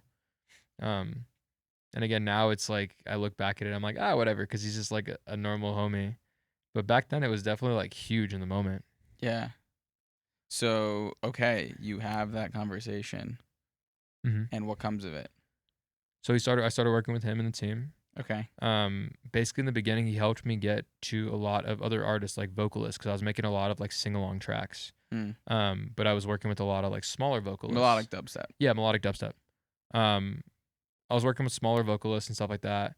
And then he basically helped me to connect with a lot of bigger artists. He helped me get with, you know, other DJs to collab with, helped me get with like other labels, Subsidias, the Lowlies, like all these other big labels. And ultimately just opened a lot of doors for me. Like I Mm-hmm. still at that point had no idea how the industry really worked. Mm-hmm. And he was the one who like truly kind of like threw me into the ring and was like, "Yo, this is what touring's like. These are how labels work. This is what management does. Like this is what the agents are looking for, etc." So like he literally like taught me a lot about the music industry, you know what I mean? Like Just the from business side of things. the business side of things and also like the art side of things, but also just like I remember when I started working with him and like the team immediately, like I went on a couple shows with them, a couple different um trips. So I went to like Houston and Dallas was the first one I think I did with them, where it was like, "Yo, I'm playing in Houston tomorrow and Dallas Sunday. Can you just get a plane ticket and then we'll hang out?" I was like, "Fuck yeah, dude." So, and then that was also the time when we did our collab Sedated, the first one. Mm. So it was basically like good promo. Like we'll play the songs out in front of these 1,000 people crowds, whatever, and it'll do really well for the song. So I flew into Houston. I get picked up by the TM, who's another good homie, and then I get to the hotel. We do that thing. We do the show in Houston. The next day, we do a 4 hour road trip to Dallas, including the Buckies. Shout out Buckies. Buckies. Um, and did that. Flew back to Denver, and I'm like on top of the world. You know what I mean? Yeah. Like that's like the most hype shit ever. Because I remember like a year ago, I'm literally like in the crowd raging at this dude's set, and then now we're like becoming friends, and I'm going to all these shows with him. And I'm getting all these crazy opportunities. Making music with him. Yeah, Yeah. so it's insane. That sounds like one of the highest points of your career. Hmm. I'm curious, was there any part of you that like still felt incomplete in that high? Yeah, 100%. I mean, again, Mm. back to the comparison. It's like I was even comparing myself to like him or other artists that are like higher up, where I'm saying like, oh, like maybe I got to go to these two shows, but this other artist is, you know, they're playing the whole tour, whatever it looks like. So it's always that comparison. Mm. And realistically, in that moment, I should just be fucking grateful that I'm doing anything, you know? Totally. But like, there's always that in the back of your mind. It's like comparison, and you're looking at what everyone else is doing and comparing in that front. And so were you able to celebrate like despite Yeah, the 100%, yeah. 100%. Yeah. I was stoked about How it. did you celebrate? I just celebrated working on more music, dude. It wasn't like it wasn't like, oh, we're gonna celebrate me going on these two tour stops by popping bottles or anything. You know, it was more so just like we're gonna lock back in more so I can get more opportunities. Yeah. Okay. So now like things are moving. Mhm. Like you're being managed by RJ or by Bear Grylls at this point. You're releasing songs with him. You're playing shows in front of, 1,000 cap crowds. Mhm. How do we get to kind of like the top of Stryer, the Stryer project? So just consistently working after that, right? Like I started to play more shows in a bunch of different markets. The first out of state gig I did was in Cincinnati, which is crazy looking back because that's like not a huge EDM market, but they have an awesome fan base. Like Cincinnati is goated. Is that why you wear the hat? Actually, I didn't realize I was wearing this hat right now, actually, but There you not go. not even a Reds fan. I just like the hat. I like the Reds; they're cool, um, but yeah, always got love for Cincinnati because that was like the first one that I went to out of state. And I was booked as like a headliner back in 2022, which was mind blowing. First headline. I think it was 2021 actually, like the end of the year, October. So it was mind blowing to me because I was like, I was fucking DJing in my bedroom like the whole time, and then now I'm about to go fly out to this other state to go play shows, and I'm headlining. I was like, this is insane. I'm getting paid to go do this. I was like, this is fucking great. Yeah. So did that. Continued to just release monthly, like you're doing it. I started to work with all these different labels like Subsidia, Lowly, Barong Family. Who else did I work? I work with all the big labels in that kind of the world. Warner, whatever. Not trying to flex, just listing it all out so everyone can grasp it. But did that, collabed with a bunch of huge artists I look up to. Started going to all these cool shows, playing these cool shows. Well, let's name them. You did an official remix for Elenium, Yeah. Wooly and Gravitz, right? Yep. Big So names. very, very grateful with that. And I can go into that if you want to know how that actually came about because that was pretty sick. Yeah. Is this at a similar time? Or This like is at that time, yes. Yeah, This is yeah. So 2022 or 23. what would you say is the highest point of your career? Would it be something like this or Highest Lost point in my Lands? career was probably Red Rocks. Okay. So 2022, no, the whole years are a blur. It was 2022, 23, whatever. Yeah. November 6th, 22, I believe. But I got to play Red Rocks. I opened for Bear Grylls and Shaq, like DJ Diesel, Sick. with a sick lineup of people. And I played doors, so it was early. Like as soon as I played, I remember the doors. I played at 6 p.m. and the doors are supposed to be at 6. So as soon as I played, no one's there when I start, right? But 6:01, this rush of people is like jumping into Red Rocks. If you guys have ever seen those videos. Oh, I run. And by the end of my set, there's like a bunch of people like stacked up, right? So it was fucking sick. I've never played to that many people. Mm. And luckily, like after that show, that's actually where I met my fiance at that show. No way. So long story short, but that was like the high moment because of the actual playing Red Rocks, and then also just meeting Megan at that. That's cute. I didn't know that. One of the coolest parts about Red Rocks too, I don't know if you call it cool. I think it's a freaking core memory. Is like, my one of my closest friends and like my old roommate Ricardo. We went to the show together because he the same guy who drove me to the ramen bar back in the day. Day one. But basically, we had gone through this whole freaking journey and just kind of watched like the shitty parts, the good parts, whatever. And like as we're going to play Red Rocks, we get off stage and we're just in the green room. We start jumping around like, yo, we just played Red Rocks. So I like remember that as a core memory. Yeah. And I'd say that was the peak of Stryer. That and then also 2024, beginning of the year, I did a headline at Larimer Lounge in Denver.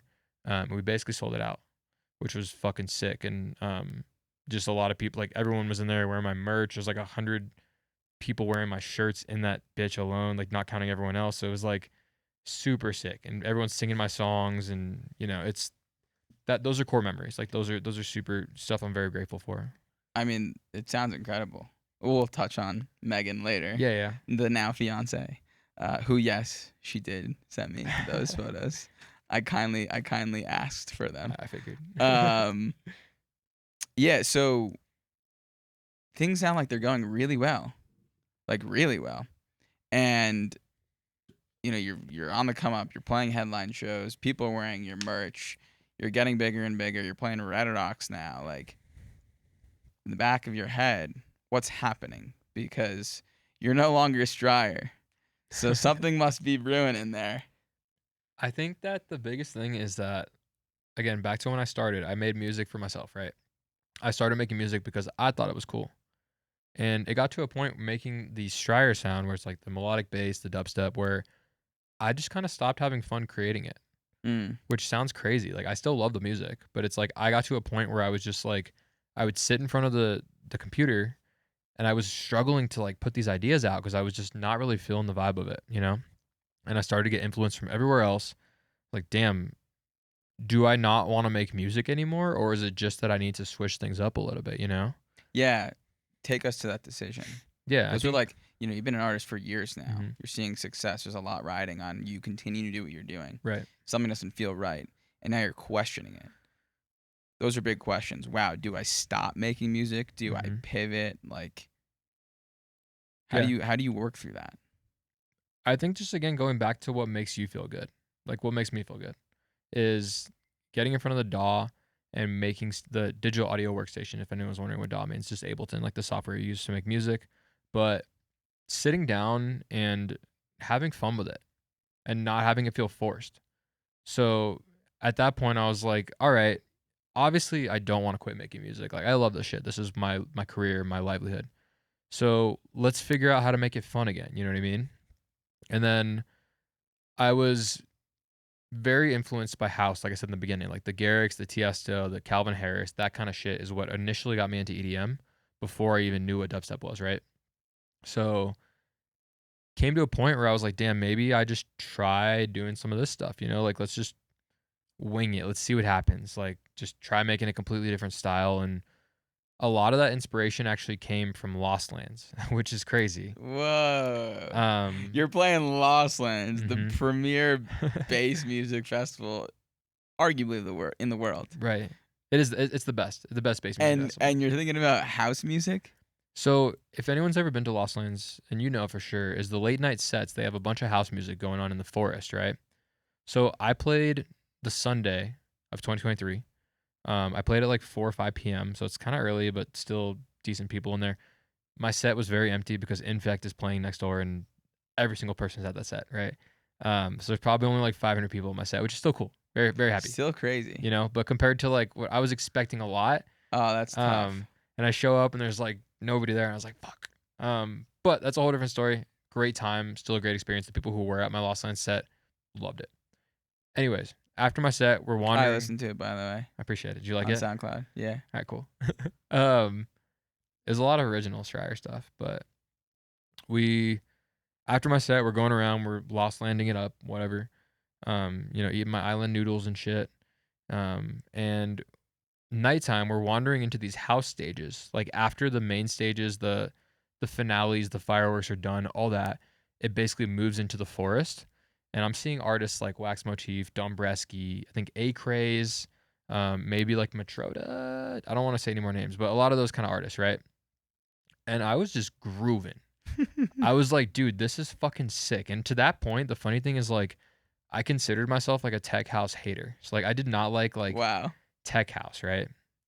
Which those guys are not necessarily tech house. Some of them are, but that was the first time when I really went to those sets and I was like, dude, I love this. So after that, because I was already having like questions about Stryer and like that sound going into Lost Lands even, which is crazy because I'm about to go play Lost Lands and I'm like, damn, do I really like doing this stuff? But grateful Lost Lands happened again because it led me to wanting to make this new style and what originally evolved into darker, Mm. which is where we are now? Mm-hmm. So you're like, oh wow, I really love this. Mm-hmm. But I imagine there's still some internal conflict. You get home from Lost Lands, you come down from like the experience, the high, which was 100%. right. What's going through your head?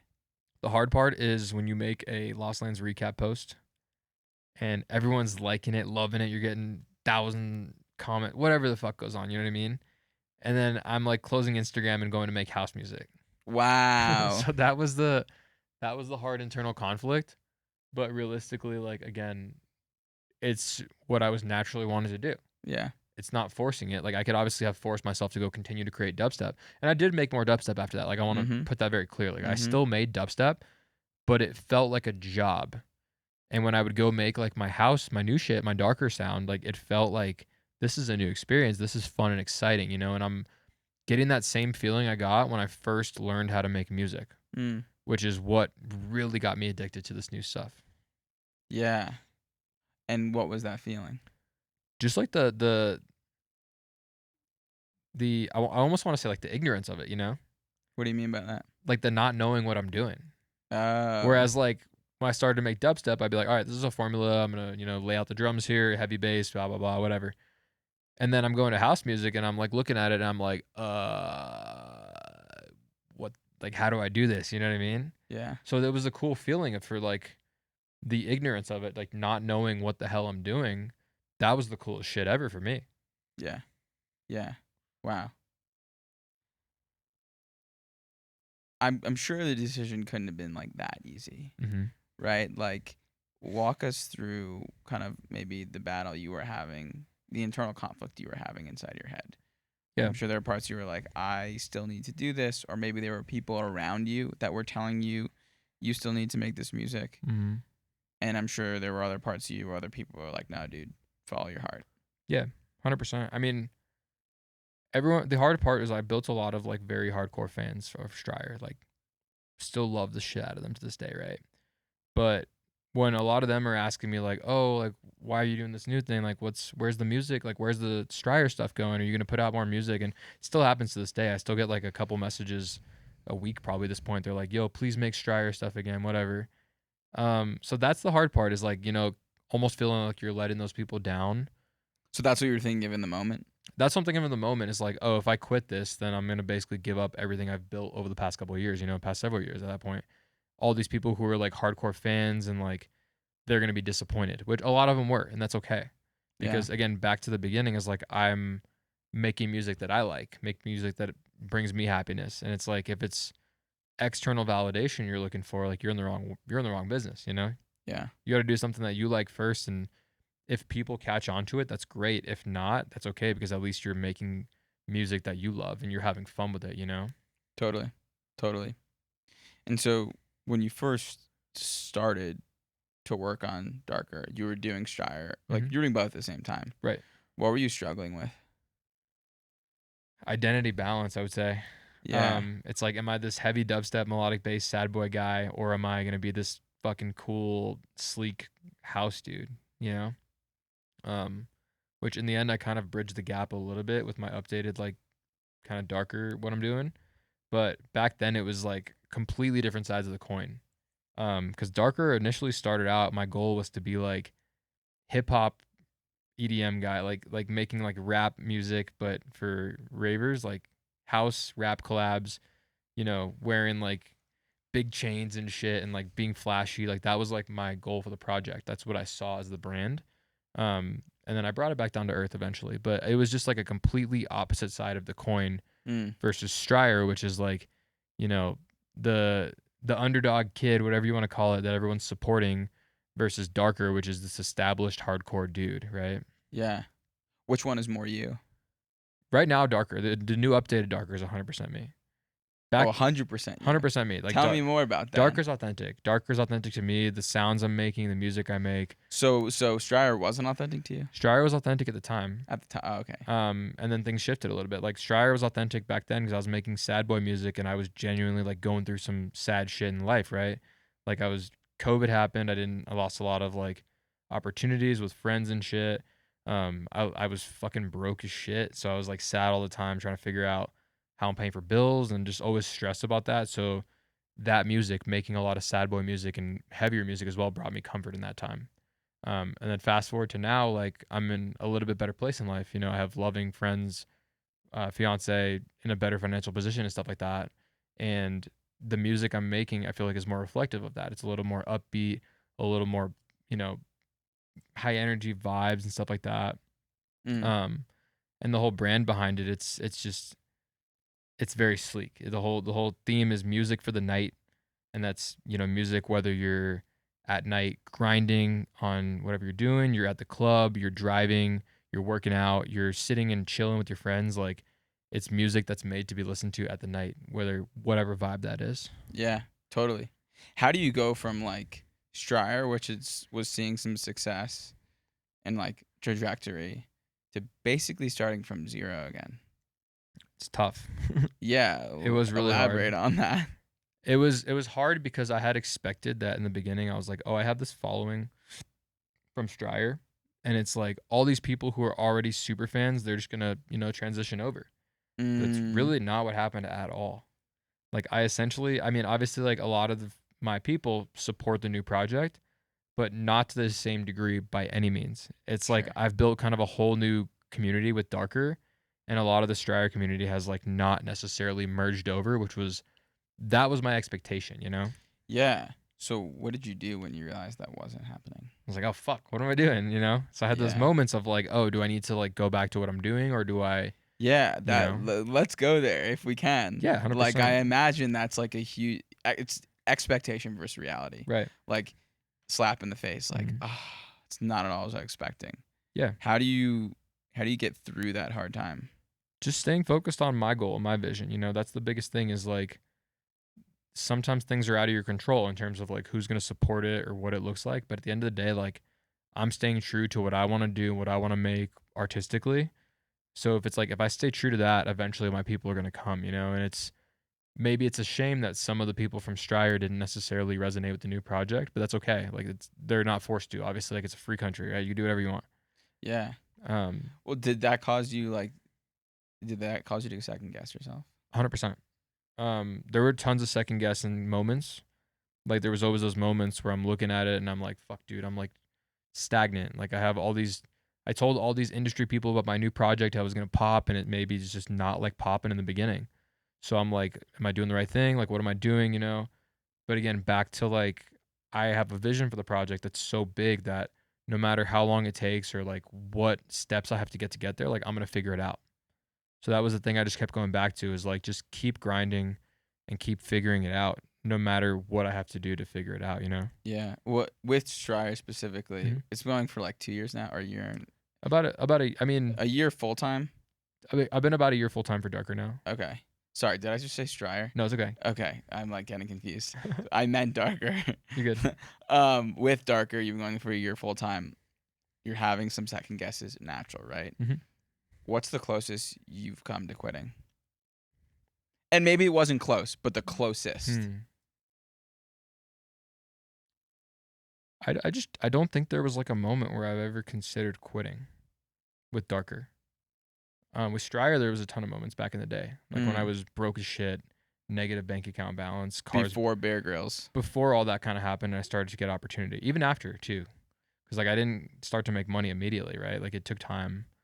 But with Darker, I don't think there's ever been a moment where I've been like, I want to quit because I just believe in the project and the vision so hard. And again, like I genuinely love making the music. There's been a lot of moments where I'm looking at it and I'm like, why is this taking so long? Or why do people not like this song? Or whatever it looks like. There's been a lot of those moments, but it's never been like oh, it's delayed to grow, so I'm gonna quit. Like there's never been that thought in my head because all the years and all the experiences up to this point have led to Darker, and this sound and this complete brand and everything I'm trying to build here. Like there's never been a thought of like I'm going to quit, But really. why not, right? Because there was with Mhm. Stryer, there was, right? So, like, what's the difference?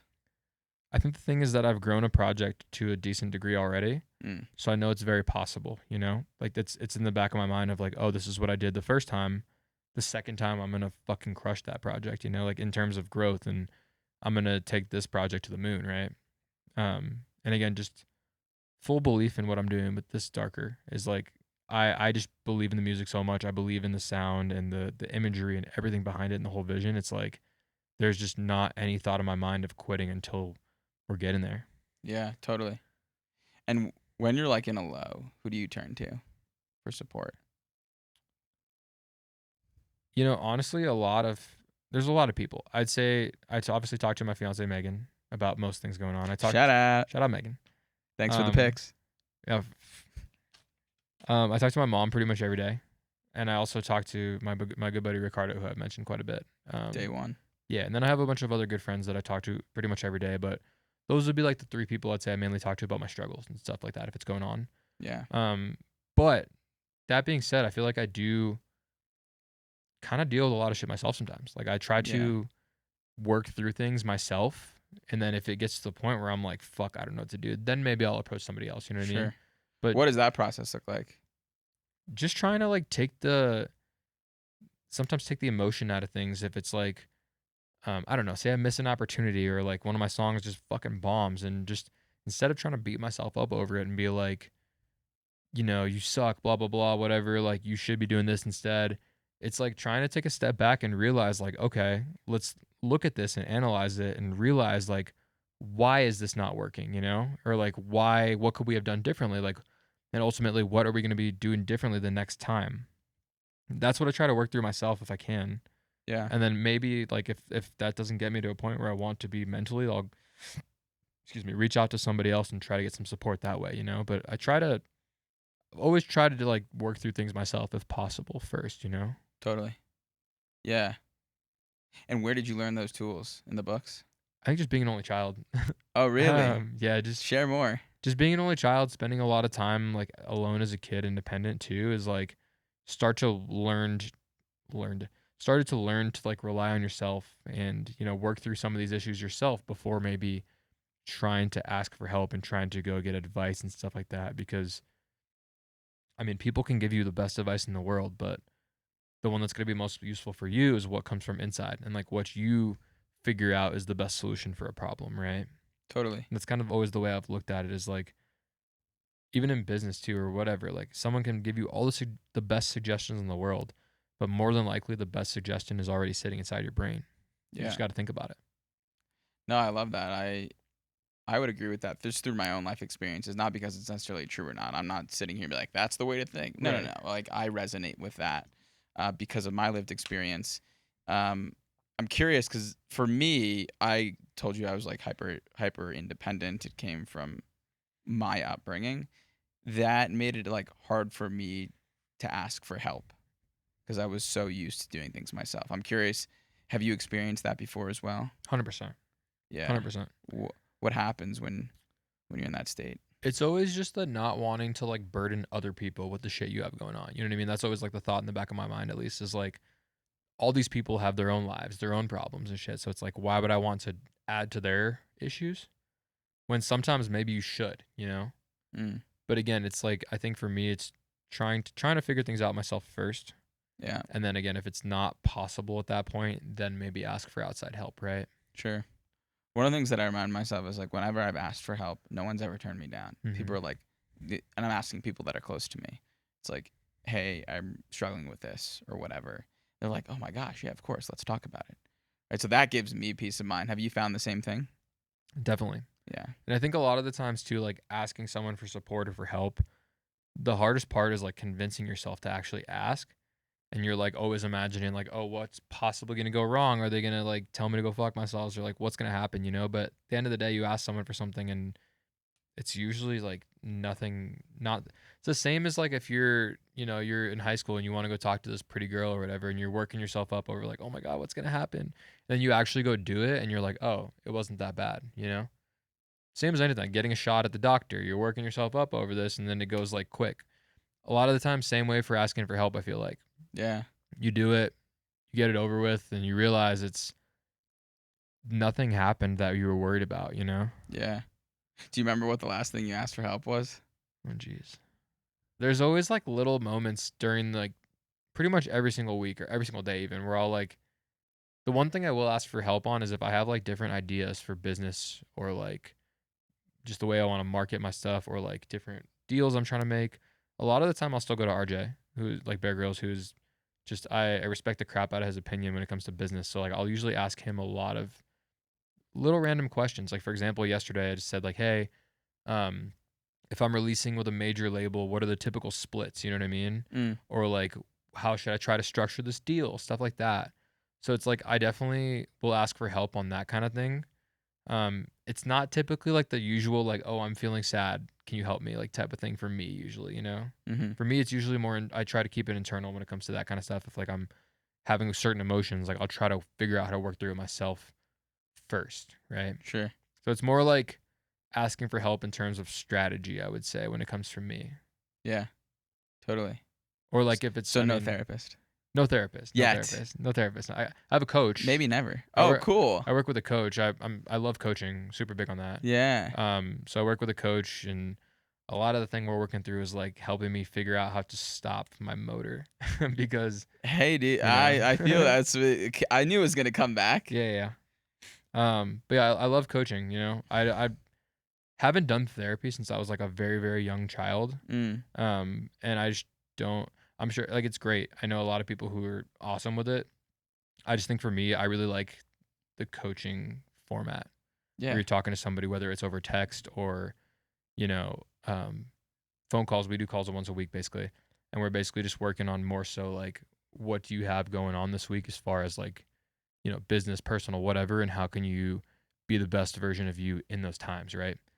Not as much as like, tell me about your childhood trauma. Let's work through it, right? Sure. Sure. Which probably could use that as well, but at the moment, not like a pressing matter. I would say at the moment, I really Yeah. like the present aspect of coaching and kind of Totally. working with him every week to like improve what's going on. Yeah. No, I don't think therapy's I'm a big proponent of therapy. I have a therapist. I love therapy for me. Hmm. I think everyone's got to find the best approach for them, Yeah. and it can change. Whether it's coaching or therapy or something else. Today it could be something different tomorrow. It could be neither of those things. Like Hmm. everyone is doing the best they can with the tools they have. That's what I believe, at least. And like I'm happy to hear that coaching has been a big one for you. I know you coach others too. Like Yeah. you mentor others, which is really cool. I think you can't be a good coach without having a coach yourself too, or at Completely least agree. being coachable, right? So it's like, I take things, I even caught myself the other day. It's like, I said something to my students and I was like, damn, I literally just stole that word for word from my coach. But I think back and I'm like, would he care? I'm like, no, he'd probably like that I was listening. Yeah, So it's like, I think that you can just learn so much from having a coach and someone who specializes in that kind of stuff, whether it's business or like a music mentor, whatever you're doing. Like, there's always going to be someone who's more knowledgeable and can help you out. And I just think that's so valuable for anyone, no matter what lane you're in life. totally. No, I completely agree. I'm biased, but we're Yeah, allowed to have yeah. opinions here. That's okay. Opinions Uh, are good. um, 2026. Hmm. I know you're big on goals. What are your goals for Darker in this year? We've got a lot of goals. I mean, the biggest goal is just to get Darker onto the touring scene full time. Full time Full by the end time. of the year. Yep. And Cool. I've been full time with music. Obviously, like I'm doing a bunch of different things in music. Like I'm, doing a lot of mentorship, production work, stuff like that, as well as the shows I'm playing. I'm getting paid for. But um, like I want Darker to become a full time touring act, and I Sure. want to be playing multiple shows a weekend in these huge cities, selling out, building a community, and ultimately having people singing the lyrics to my songs, all that kind of cool stuff. You know what I mean? Just everything that comes around it. And really just starting to get into all these new cities that I haven't played yet. Totally. Like that's a huge goal. I'm a bass head, Hmm. and I'm very curious about the house community. Okay. You mentioned community. You mentioned want to build it. What does that look like? What do you hope to build?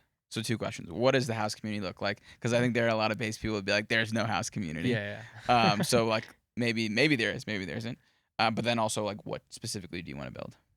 I think that it's different, right? The house community, I'd say it's a little more casual and just like chill compared to bass heads, which people are like very in it. You know what I mean? Yeah. Um, but there are house artists that have like those crazy diehard fan bases. You know what I mean? Like, I look at like John Summit and he's playing these freaking massive ski weekend shows everywhere. And there's like a cult of people following him to all these fucking 5 degree Fahrenheit shows and they're wearing parkas and shit, right? Yeah. And there's a huge community. Like he's done a great job of like whatever community you'd call that, like the Bender community, whatever he's doing. Like there is a true community around his music, right? People go together because they associate with that group.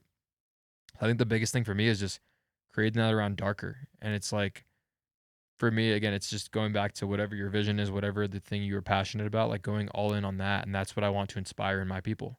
Yeah. I want my people to whatever they want in life, get clear on it and really figure out a way to get there. Again, whether it's becoming a DJ, becoming a professional athlete, becoming the best parent you can be, whatever that looks like, just that's what I want to inspire in my community. I want people to be driving and helping each other and ultimately becoming a resource for each other to achieve these goals, but having a good time and having a blast and raging at the same time. So it's not all work. Obviously, like, I don't want this to become corporate house music. I want it to be still a party. Like we're gonna go fucking party our faces off at the shows, Yeah. but like outside of the shows, you know, people who are associated with Darker, I just want them to be on the grind and like improving themselves.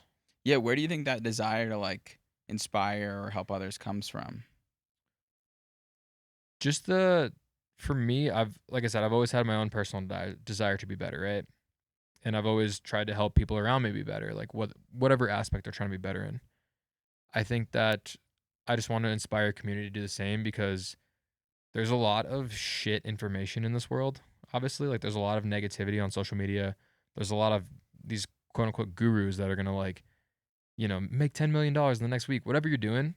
And I think a lot of it's bullshit. And I just want to be able to provide, real, raw inspiration for people from my own experience, showing people that I've also had hardships. I've, had these moments of doubt, but I've continued to push through, and you can do the same basically. Mm, And that, we're going to all become a community of people who are just killing it in whatever aspect we're doing, right? sure. That's cool. So do you think, I'm just curious, do you think the people that are saying you make $10 million in a week are not speaking from their own experience? Depends on who it is, obviously. You Okay. know what I mean? Like if you're getting a YouTube advertisement and it's like, quit your job tomorrow and make 10, it's probably bullshit. But if it's like, there's a lot of those programs where they're training you how to do the actual skills, like that's legit, obviously. Yeah. You know what I mean? It's at the end of the day, no one can force you to make a certain amount of money. They can give you all the tools to get there, and it's up to you to do that, you know? Yeah. I'm curious, why do you think that upsets you, the people that are doing that stuff? Just because there's people like there's a lot of people out there who are taking advantage of getting people inspired, getting people fired up, right? There's people on the internet who will try to get someone fired up by showing them their new Lambos or whatever, and they're like, "Oh, you can do this if you do exactly what I tell you to do. Buy Sure. my course," right? I just think it's bullshit. Well, why does it bother you? It just bothers me because I hate people who lie. Mm, I hate people who lie about anything in general. Like I mm. fucking hate liars. That's like one of my biggest pet peeves. I But was gonna ask you what your yeah, pet peeves are. that's like my one of my biggest pet peeves is people lying. And not using their turn signals. But you know, just I hate people who lie, especially if they're trying to level up and make themselves better, you know? Mm, It's like I resonate a lot more with the people, influencers, business people, whatever, who are real and raw mhm. and show you the actual process. And they explain not everything's going to be sunshines and rainbows, but eventually you will get to your goal. That's what I resonate with more personally. Yeah. I like that, real and raw. How are you working to be more real and raw? I'm working to be real and raw by showing a lot more of my process. I think Yeah. day by day, anyone who follows me, especially, you can see like my Instagram stories. I'm not posting like these crazy edited videos of, $1 million music video budgets. I'm literally posting myself like in the studio vibing out to what I'm Dancing. making. Yeah. Yeah. Yeah. Or I'm like at the gym, I'm eating, I'm showing a video of my cat on the floor.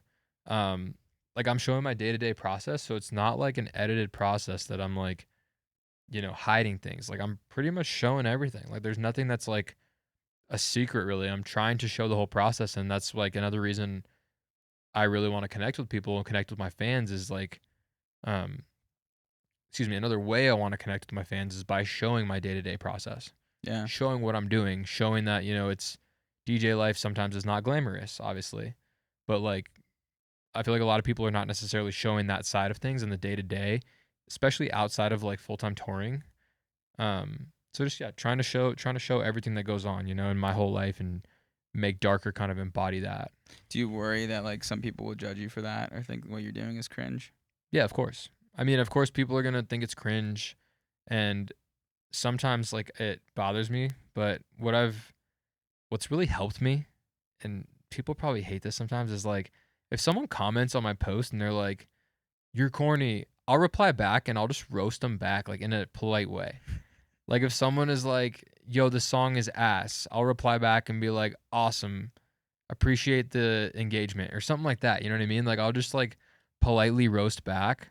And I think it's something that it's like now if I get a dirty comment, like a bad comment, I get excited because it's like, all right, first of all, they just boosted me in the algorithm, which is Yep. awesome. Yep. Second of all, I had this opportunity to go say something funny, and one person said something mean, but 20 of my followers saw this funny comment that I said back to them. So it just makes a way more impression. Like the thing is too, when you post like those, you tag Denver, for example, and it says like the Colorado fam or Colorado photos, they all comment and they're like, send me this post, send me this Yeah. post, send me this post. I started replying and I'd be like, nah, absolutely not. I'm super good. Like I'll just like reply and like say some dumb shit back. And like a lot of my followers have started to like my replies, Yeah. which I think is funny. Oh, I think it is funny too. And haters, hey, keep hating. Thank you. We Please, appreciate you. please. Like, you're helping the algorithm. I think the best performing video that I've had for this podcast, this is the 8th episode. Whoa. For the podcast, has been when Tesseract was talking about how Subtronics predicts head movement. And Subtronics reposted it and commented and like the whole thing. But there were so many haters being like, "This kid took too much acid. This is what I hate about the bass scene." And I'm like, "Thanks, like, thank you so much for amplifying the reach. Like, I got more followers, more engagement. Like, it was great. Thank you for your work, your service." Yeah, I mean, like you were saying before we started, we were just chatting in the lobby over here. And what were you saying? It was like if you get one person hating, it doesn't matter because there's 10,000 people Oh, who actually support it, right? yeah. Well, I think like there's a lot of ways to kind of describe this. I was actually listening to Jenga talking about like the E string guitar theory thing. I don't know. I'm gonna butcher it. Sorry, Jenga. When are you coming on the pod? Yeah, but for real. Come on, Pat, get on the pod, bro. come on, Pat. We're like a block away now. He was talking about how there's some experiment where researchers have done where they pluck like an E string of guitar. I'm gonna butcher it. They pluck a string of guitar, and then from across the room, it starts to reverberate the other same string of that guitar. So his example was, you know, he uses that example to say like when I'm vibrating at my frequency, it'll vibrate the other frequencies of people that are similar and that will like find each other, right? So like when I'm my most authentic self, it'll resonate with people that are it's meant to resonate with. 100%. And so it's like I'm out here on social media giving out little duckies or little trinkets to people, and I'm sure there are a lot of people that hate on it, that think it's stupid, that hate on raving, all the stuff. And I have 12,500 followers of people that love it, Mhm. and all the comments that I get about this made my day. Thank you so much. Keep doing what you're doing. So you know what? Like I'm gonna find my people, and I think like as we do our like really boil down to our creative passions and just pursue what we actually want to do, make art for art. I think it'll resonate with some people, not everyone, but enough people. And it's like I was told very early on, I still believe this hardcore is like 1,000 super fans is way better than 100,000 It's a Tim casuals, you know? Ferriss thing. Tim Ferriss? Yeah, Tim Ferriss wrote in Tools of Titans. I think it was when he first wrote it, or whatever. It was he has a famous article about. Maybe it wasn't him that wrote it. He cites it a lot. I Okay. think it was him. I'll send it to you after this. But yeah, the first 1,000 fans are your most important people because like they're Yep. your diehards. That's I live to that. Like that is just the truest thing ever. And it's like you have these super fans, you take care of them to a death, first of all. I don't care what it takes. You go above and beyond for everyone, of course, but especially these people who are just like supporting the crap out of you because those are the people who are going to buy your merch. Those are the people who are buying tickets to your show pre-sale. They're getting their friends to go to your show. They're sending your music out. They're sharing it. It's like if you have an army of those people, you're in a good place, you know? Yeah, 100%. I mean, they're ride or die. Mm-hmm. So that's the 1 year. We went on a nice tangent there. Loved it.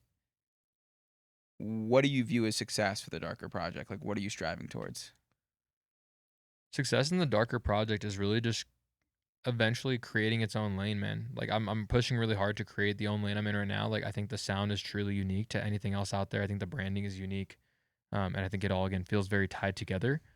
My goal long term is really to just, have a specific sound and project where people hear a song and they're like, "Oh, that sounds like darker," when it's like somebody else. Mm. Or it's like other people are trying to impersonate what you're doing and you're inspiring other producers. Like that is my goal eventually. And to just build this whole world around what I'm doing and throw my own curated events, tours, have my own label eventually, like all this kind of stuff. So it's like, so I can, get the place with my platform that I can help other producers and other artists and other people at the end of the day to Yeah. kind of get to where they want to be. Do you have like a defined goal when like you'll quote unquote like yes, this is when I've done it when XYZ happens or no? I don't think there's like a defined goal. Um, I mean, because it's like you can work for the rest of your life on it. You know what I mean? Something that's always been big for me is like I've always wanted to play ultra main stage. So it's like that's a big That's thing a for good me. goal. That's a huge goal. And like after that point, even if it's like a 3 p.m. set, I'll still be like, all right, I feel pretty freaking happy about my career. But I don't think it's gonna be like a defining like, oh, I made it. Let me take my foot off the gas moment ever. You know what I mean? Yeah. I don't care if I headline ultra. It's still gonna be like, what's the next thing? Because again, I'm not I'm not like in it for the one defined goal. I'm in it because I love doing this, and I'm just having fun with it all, you know? Totally. I really have no desire to go to ultra because it's not heavy on the bass scene. You'd be surprised. You'd be I surprised. probably would be surprised, and if you are main stage at ultra, I'll go. All right. Well, I'll sign something to like say that. if I'm playing like a 2 p.m. set at the Cove, the sides, the seventh stage, I still expect you to be there, you know. But it's all good. Okay, fine. I Like can also commit if to that. if my name Darker is on the Ultra lineup, I expect Jacob to be there, no All matter right, what all it right, is. fine. All You heard it here first. right. We're gonna. It's like this either didn't or did age well. You would love Ultra though. That being said, like it's obviously primarily a Is house it Plur festival. though? Very Plur. Okay, I had a great time. that's my biggest thing. And like Ultra 2024, we went to that too. That was one of the next things after Lost Lands that really got me fired up for house music, because we were just around Miami Music Week, house music all week. There's obviously bass too. Like we saw a bunch of huge bass artists at that festival, but the coolest shit ever is just like you're meeting people from every single part of the world at Ultra. Like I remember Mm, leaving Ultra, we're on this like shuttle bus. Not it's like a city bus because we're in Miami, right? And I'm talking to these dudes in front of me from Russia. There's a guy next to me from Mexico, someone from China here, it's cool. and all of us from Denver. Like it's just so sick, and it's the coolest thing ever because people rep their countries. They bring flags. Some of them have candy like from their country, and everyone is just there like to have a good time. It's like it doesn't matter what's going on in the world, whether your country and their country if I can have beef or whatever. Like at that point, you're all homies, you know. So it's That's a great. that's what I love about it. That's a great point because yeah, I didn't realize. I mean, until we're talking about it, it wasn't clear to me like, oh, Ultra's such a big global name that like Mhm. you get a really good international crowd. Yeah, I feel like I mean probably next to EDC, but I feel like Ultra Tomorrowland, EDC, like those three are probably the three that I would say just bring people from all over the world. Yeah, Especially because it's Miami. Like who the fuck doesn't want to go to Miami? You know what I mean? It's the best place on the earth, that's true. right? That's true. Last question I have for like the current state of things and like where you are now Mhm. is, what are you learning about yourself right now? Hmm. I think lately, just more than anything, I'm trying to become detached from results. I'm Mm. learning that you can do everything in your power, and sometimes it doesn't work out, and that's okay as long as you're putting in the work and you're giving it 110% of your effort. You know, and it's more important to stay true to yourself, and maybe something doesn't maximize the outcome versus selling out, doing what you think other people will like, even if it's going to mean more success. You know, I think staying true to yourself is something that is the most important thing you can do, whatever career you're working in. So I would argue that that's like what you're learning. Mm-hmm. But what are you learning about yourself? Hmm. That's a great learning, by the way. Yeah, yeah. I guess I'd say that I'm learning that a lot of this is bigger than me, you know, where it's like initially, past several years, I've wanted to play shows and headline and do this kind of stuff and make music because I want to advance. But there's so many more layers to it. Like you get to help so many people by doing these things. Um, and I was just listening to an interview with a huge artist, and he was basically saying like his team has become so massive now that people are like feeding their families and renting based off the shows he's playing. So if he stops moving and stops touring, all these people are going to be in financial hardship. You know what I mean? Not just finances, but like work related, life related, happiness, whatever. So I think that I'm just learning that as an artist and building a project, there are so many more moving parts and there's so many different places and people you can help out by giving it your 110%. And if I'm personally slacking off, I'm not only slacking off for myself, but I'm also letting down all these people who are counting on me, you know? Yeah. So maybe you're learning like that you're compassionate. Could be. I mean, I think I've always been compassionate, but I guess Well, I'm it sounds like, you really care for others if you're learning about like if you're really thinking about now how you're going to impact the lives of many other people. 100%. I like inspiring people, man. That's the thing is like I like pushing people, I like inspiring people to get out of their comfort zone, do whatever they're trying to do. And it's like I have an opportunity to do that with my project.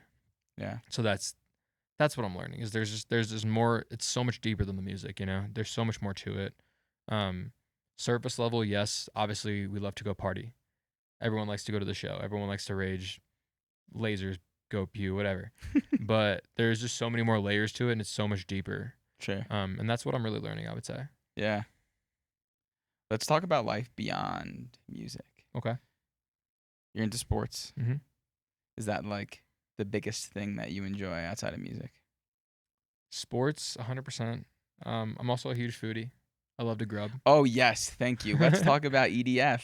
Okay, okay. Oh shit. All right. Got a sip of water Yeah, before yeah. this So shit. EDF is Electric Donut Factory. And I'll let Michael tell everyone what this venture was. All right. So Electric Donut Factory was a venture that I started with RJ, aka Bear Grylls, and Chef Tom Kuhil, who owns Kuhil's restaurant, which is again highly recommended. Shout out Kuhil's, amazing food. Um, Shout out.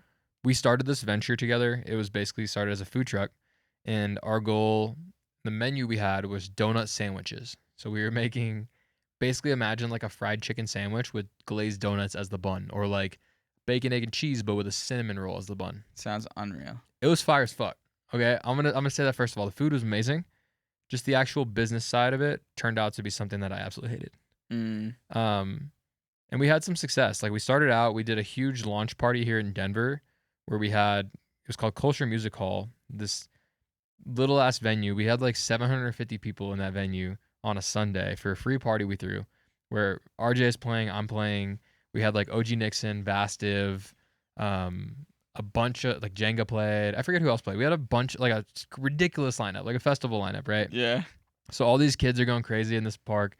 We had a line around the freaking block for these donuts. Like I think we sold like I don't know $4,000 worth of food in a couple hours at that show. So at that point, I'm like, damn, this is lit. You know, this is gonna be awesome. We're all gonna Yeah. make it, right? Yeah. And then we start doing more events and stuff. Some of them don't hit. There's just all kind of logistical problems that are happening, and I was basically doing all the operations. Was like my role. So I'm worried about the day to day. I'm helping like with ordering food. I'm setting up some events. I'm managing the workers.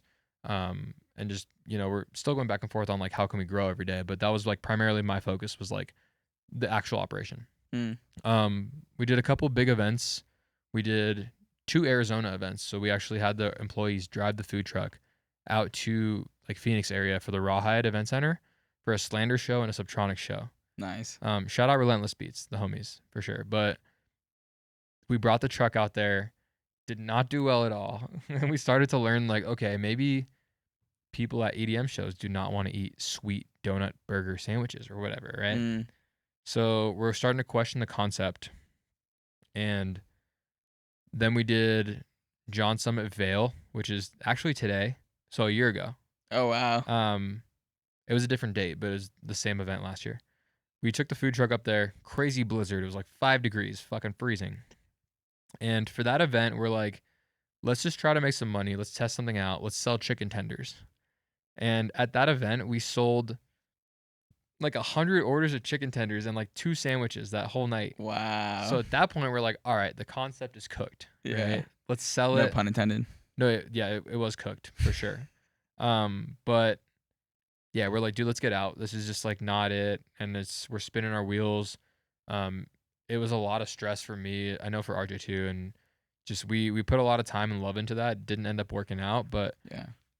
at the very least, I learned so much from doing that, And it's like I learned invaluable business lessons that you can never be taught by doing that and by having it not go the way it's planned, right? It's like I just learned so much that I can never replace that knowledge.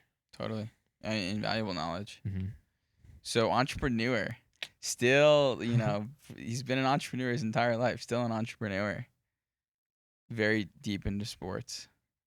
What's your favorite? Is it baseball? Baseball. Yeah, it's gotta be 100%. baseball. What else do you want your fans to know about you? Pet peeves is a good one. Yeah. What's your morning routine now? So I wake up at 7 during the week. I wake up at 7 every day on the dot. Usually just jump in the shower immediately, floss and brush, do all that kind of good stuff. He flosses. I floss every morning. Which I know dentists would say night is better, but whatever, fuck off. I feed my cat, or me and Megan whoever feeds the cat, someone feeds the cat. Because that's our boy. We love him. Shout out Vernon. But then I go and I usually read for about 30 minutes. Again, like one of those like motivational, positive thinking type books. Right now I'm reading a 50 Cent book, which is great. then I'll produce. So then I'll get into producing. I'll usually work for about 2 hours in the morning from about 7:30 or 8 until about 9:10 when I start teaching lessons. And then or we just do you just want me to keep going? Yeah. Okay. Yeah. So You're as going. I far as want to the hear it day, now. um, then typically from about 9 or 10 when I'm teaching lessons until about 2 or 3, just straight lessons the whole day, which are online music lessons, teaching people on Zoom. Pretty much through I work with a company called Bass Music Mentor. So primarily working with them doing stuff. We have an awesome system. It's fucking amazing. And then after that, I'll go to the gym. I'll come home around 4, work on music till about 7, 8, hang out with Megan, do some chill stuff, and then go to bed and repeat the next day. Great. I mean, I asked for the morning routine. We got the whole day. Bonus content. Yeah, yeah. We love it. No, it sounds like a good day. Like it's very structured. I like it. I like having the structure like that, and also like one thing that's helped me too is like there's obviously a lot of little random to do tasks throughout the day. I keep a reminder on my phone where I just have like this checklist of little I don't know if it's wash dishes or clean the fridge, whatever it looks like. You know what I mean? I have these little fucking tasks that I'll do throughout the day, and I keep them on that reminder. So whenever I do get my little gaps of time, I'll try to bang them out. So I'm not like wasting time in between my quote unquote like scheduled events. You know? That's cool. I'm curious, what's something that few people know about you that you wish they knew that you wish more people knew about you? Hmm. Bang your questions. Round 2 is so much better than round 1. This is way better than last time. I just want people to know that I'm like a normal dude, and I'm just like working my tail off to get to where we want to be. You know?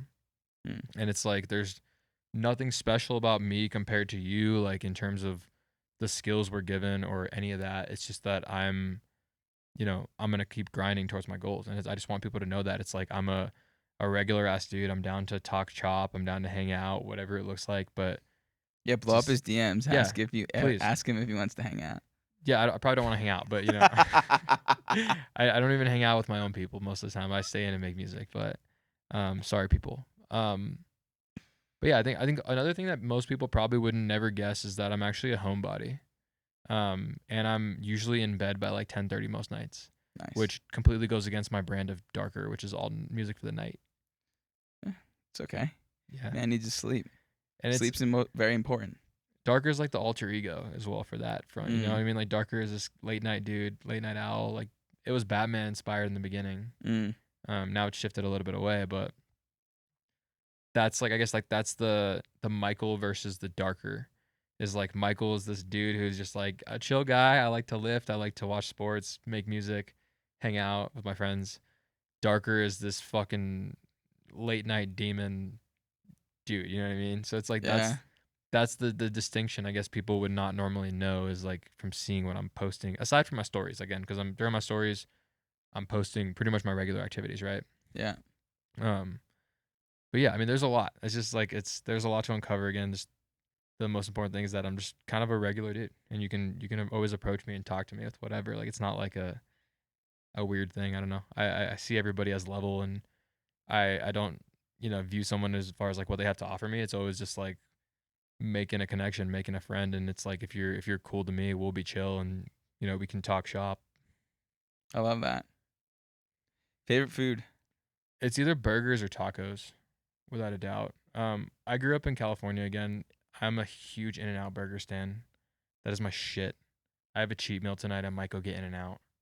Like right after this, I might actually go get In-N-Out. Actually, um, I'm a sucker for some like street tacos though. Like I've grown up in the Bay Area. There'd be just like random taco trucks and carts on like a bunch of different areas. And after high school, we would go walk to them and just mac tacos. So it's either tacos or burgers for me. I'd say like or just Mexican in general. Like I love Mexican food so much. Dude, if you go to Mexico, street tacos are insane there. They're everywhere. They're like less than $1 for a taco. It's like I don't remember the exact prices. It's been a year. Phenomenal. So good. See, I've only been to Cancun, which doesn't count. Doesn't count. You got to walk the streets of like Mexico City. I know. It's on my list. It's on my list. Someone in Yeah. Mexico City book me so I can come eat tacos. Yeah, do that. Favorite book? Hmm. Okay, Inner Excellence was one that I loved. And backstory, I'm a huge Philadelphia Eagles fan. And Go Birds. Go Birds. Let's go, baby. AJ Brown last year on the sideline, 2 years ago, was reading this Inner Excellence book. And it was just like it went viral moment of like him reading this book on the sideline. It's like everyone was like, why is this wide receiver reading a book mid game, you know. But he came out and said like this book calms the nerves, and it's just like it's a good book. So that book went from like number 25,000 to number one on Amazon in like a day because everyone bought it, including me. Wow. Wow. So I bought the book and I was like, not expecting much. I was like, it's probably just a stupid ass book, but I read it and it's freaking phenomenal. So I love that book. Um, I really liked The Psychology of Money as well, which is a pretty common like motivational type book. And then I just finished one a couple weeks ago called Alpha Mindset. It's pretty much like geared towards men, but I think it's applicable for anyone. And it basically just goes about like the roots of, being a human, being a man, the way you should act, the way you should fight for what you're believing in, what your goals are and stuff, and like ultimately how you should just be driven and not wasting time. Clock Totally. clock is ticking. Totally. That's definitely the theme for you. 100%. I think the word to use is productivity. We're all gonna die. We're all on a floating rock. We are. Cool. So we have a segment on this podcast where the last artist asks a question to the next guest without knowing who this is, who that guest is going to be. So this question is from 2% Ellie, Oh yeah. and he asks, "What advice do you have for someone starting a creative endeavor of any kind? And specifically to you, how long did it take for you to really like feel good in your craft?" There's a billion different ways I could go with this. Best advice is ask for help from anyone, whether that's a mentor, a friend who's doing better than you are, random people on an online chat board. Ask for help. Don't try to figure it out yourself because that's what I did in the very beginning and it took friggin' forever. And if I didn't, give it a million hours a day, probably would have never gotten good at it, right? There's a lot of my people I'm around and even my students, like they're putting in a fraction of the time that I put in the very beginning and they're making crazy progress because they're getting help from people who are in a good position, right? Also, just creative, like the other advice would be just, make sure it's something you love doing and make sure your motives are honest and that you're making music because you love making music and not because you're doing it because you want to be headlining 2 weeks from now, because you'll burn out quick as fuck. Like, if you're not doing it because you like making music, it's not going to work because this career, while it does seem to an outside eye like it's all just playing shows and touring and money and shit, the reality is most of the time is going to be spent alone in front of the computer. So that has to be something you genuinely love. Mm. And then as far as me, it took me, I don't know, I started being really confident about my music about 2 to 3 years in, I would say. Okay. Probably 3 years in.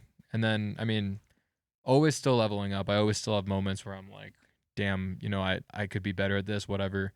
But it's just a producer journey, and any creative output or any journey is going to be ups and downs. It's going to be like there's those moments where you feel like you can do no wrong. You're creating, you're in flow state, and you're just killing it. And there's also going to be those moments where you're just sitting there and spinning your wheels and nothing's happening. But learning how to stay level headed between those two ups and downs is the most important thing you can do. Mm. How do you stay level headed? It's tough. um, the gym honestly is a big one that kind of keeps me locked in. Yeah. Doing all the little activities like the gym, the reading, getting complete sleep every night, like all that kind of stuff. Spending time with friends and family and loved ones and shit like that. Like all the stuff outside of your actual pursuit is going to help with the actual pursuit and help you to remain level headed. If there's a day where you're just producing and you're not feeling it, like go do something else, bro. Go outside, walk, touch some grass, freaking go to the gym, like whatever it is, like having those other outlets that you can kind of go to when maybe you're just all locked in on music, for example, and it's not working. It's really helpful to have those other options to like do stuff, and it's just gonna bring back more creativity in the long run. I guess last question. That's gonna be a good place to end. But you're engaged, recently engaged. What life are you hoping to build with your fiance, soon to be wife? We're building a life of abundance and freedom. Which those sound like super spiritual words and woo woo words, but really what it means is just I'm very spiritual and no, I woo know. woo, so bring it All on. right.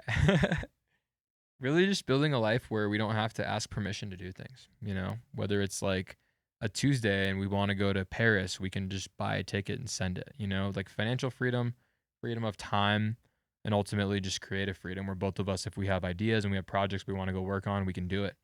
And both of us support each other. we build a great family and stuff, and we just have an awesome network all around us of people who are pushing us all to be better and experience things and understanding, like, you know, we have a lot of time to do things, but at the same time, there's no time. So it's like not sleeping on these things, but like doing things. And just again, back to the word freedom and vision, like just both of us, we literally last night we made vision boards, no bullshit. I Um, love that. and it's like they were actually pretty similar, like both of our Cool. boards, which is Oh, you did cool. it separately. Yeah, we did them separate. Like we saw what we were both making, but in the beginning we basically just like chose photos, and then in the end we kind of compared, and it turned out to be pretty similar. So, yeah, long story short, just building a life of freedom, where we can do whatever the fuck we want, whenever the fuck we want. You know? Goals. Yes, Goals. sir. Sweet, brother. Thanks for the second chat. Woo! Send you an invoice, all right? Yeah. Thanks Exactly. for having me, dude. Appreciate it. Of course, dude. This was way better than the first chat, if anyone was curious. Yeah. So it's a blessing that this really happened. And the questions were very different. The whole conversation It was actually was very different. very different. Nothing's really planned. Like, I have loose ideas of where I'm going, but like I don't script anything. Like, I want to be able to go with the flow. Like, you say something interesting, I want to follow it. Mm-hmm. Sweet, dude. Well, thanks. Yes, sir. Thank you. See ya, folks. Woo! Thank you so much for listening. If any part of this episode resonated with you, I'd really appreciate it if you dropped a like, a comment, a follow, or subscribed. It all really goes a long way. Much love.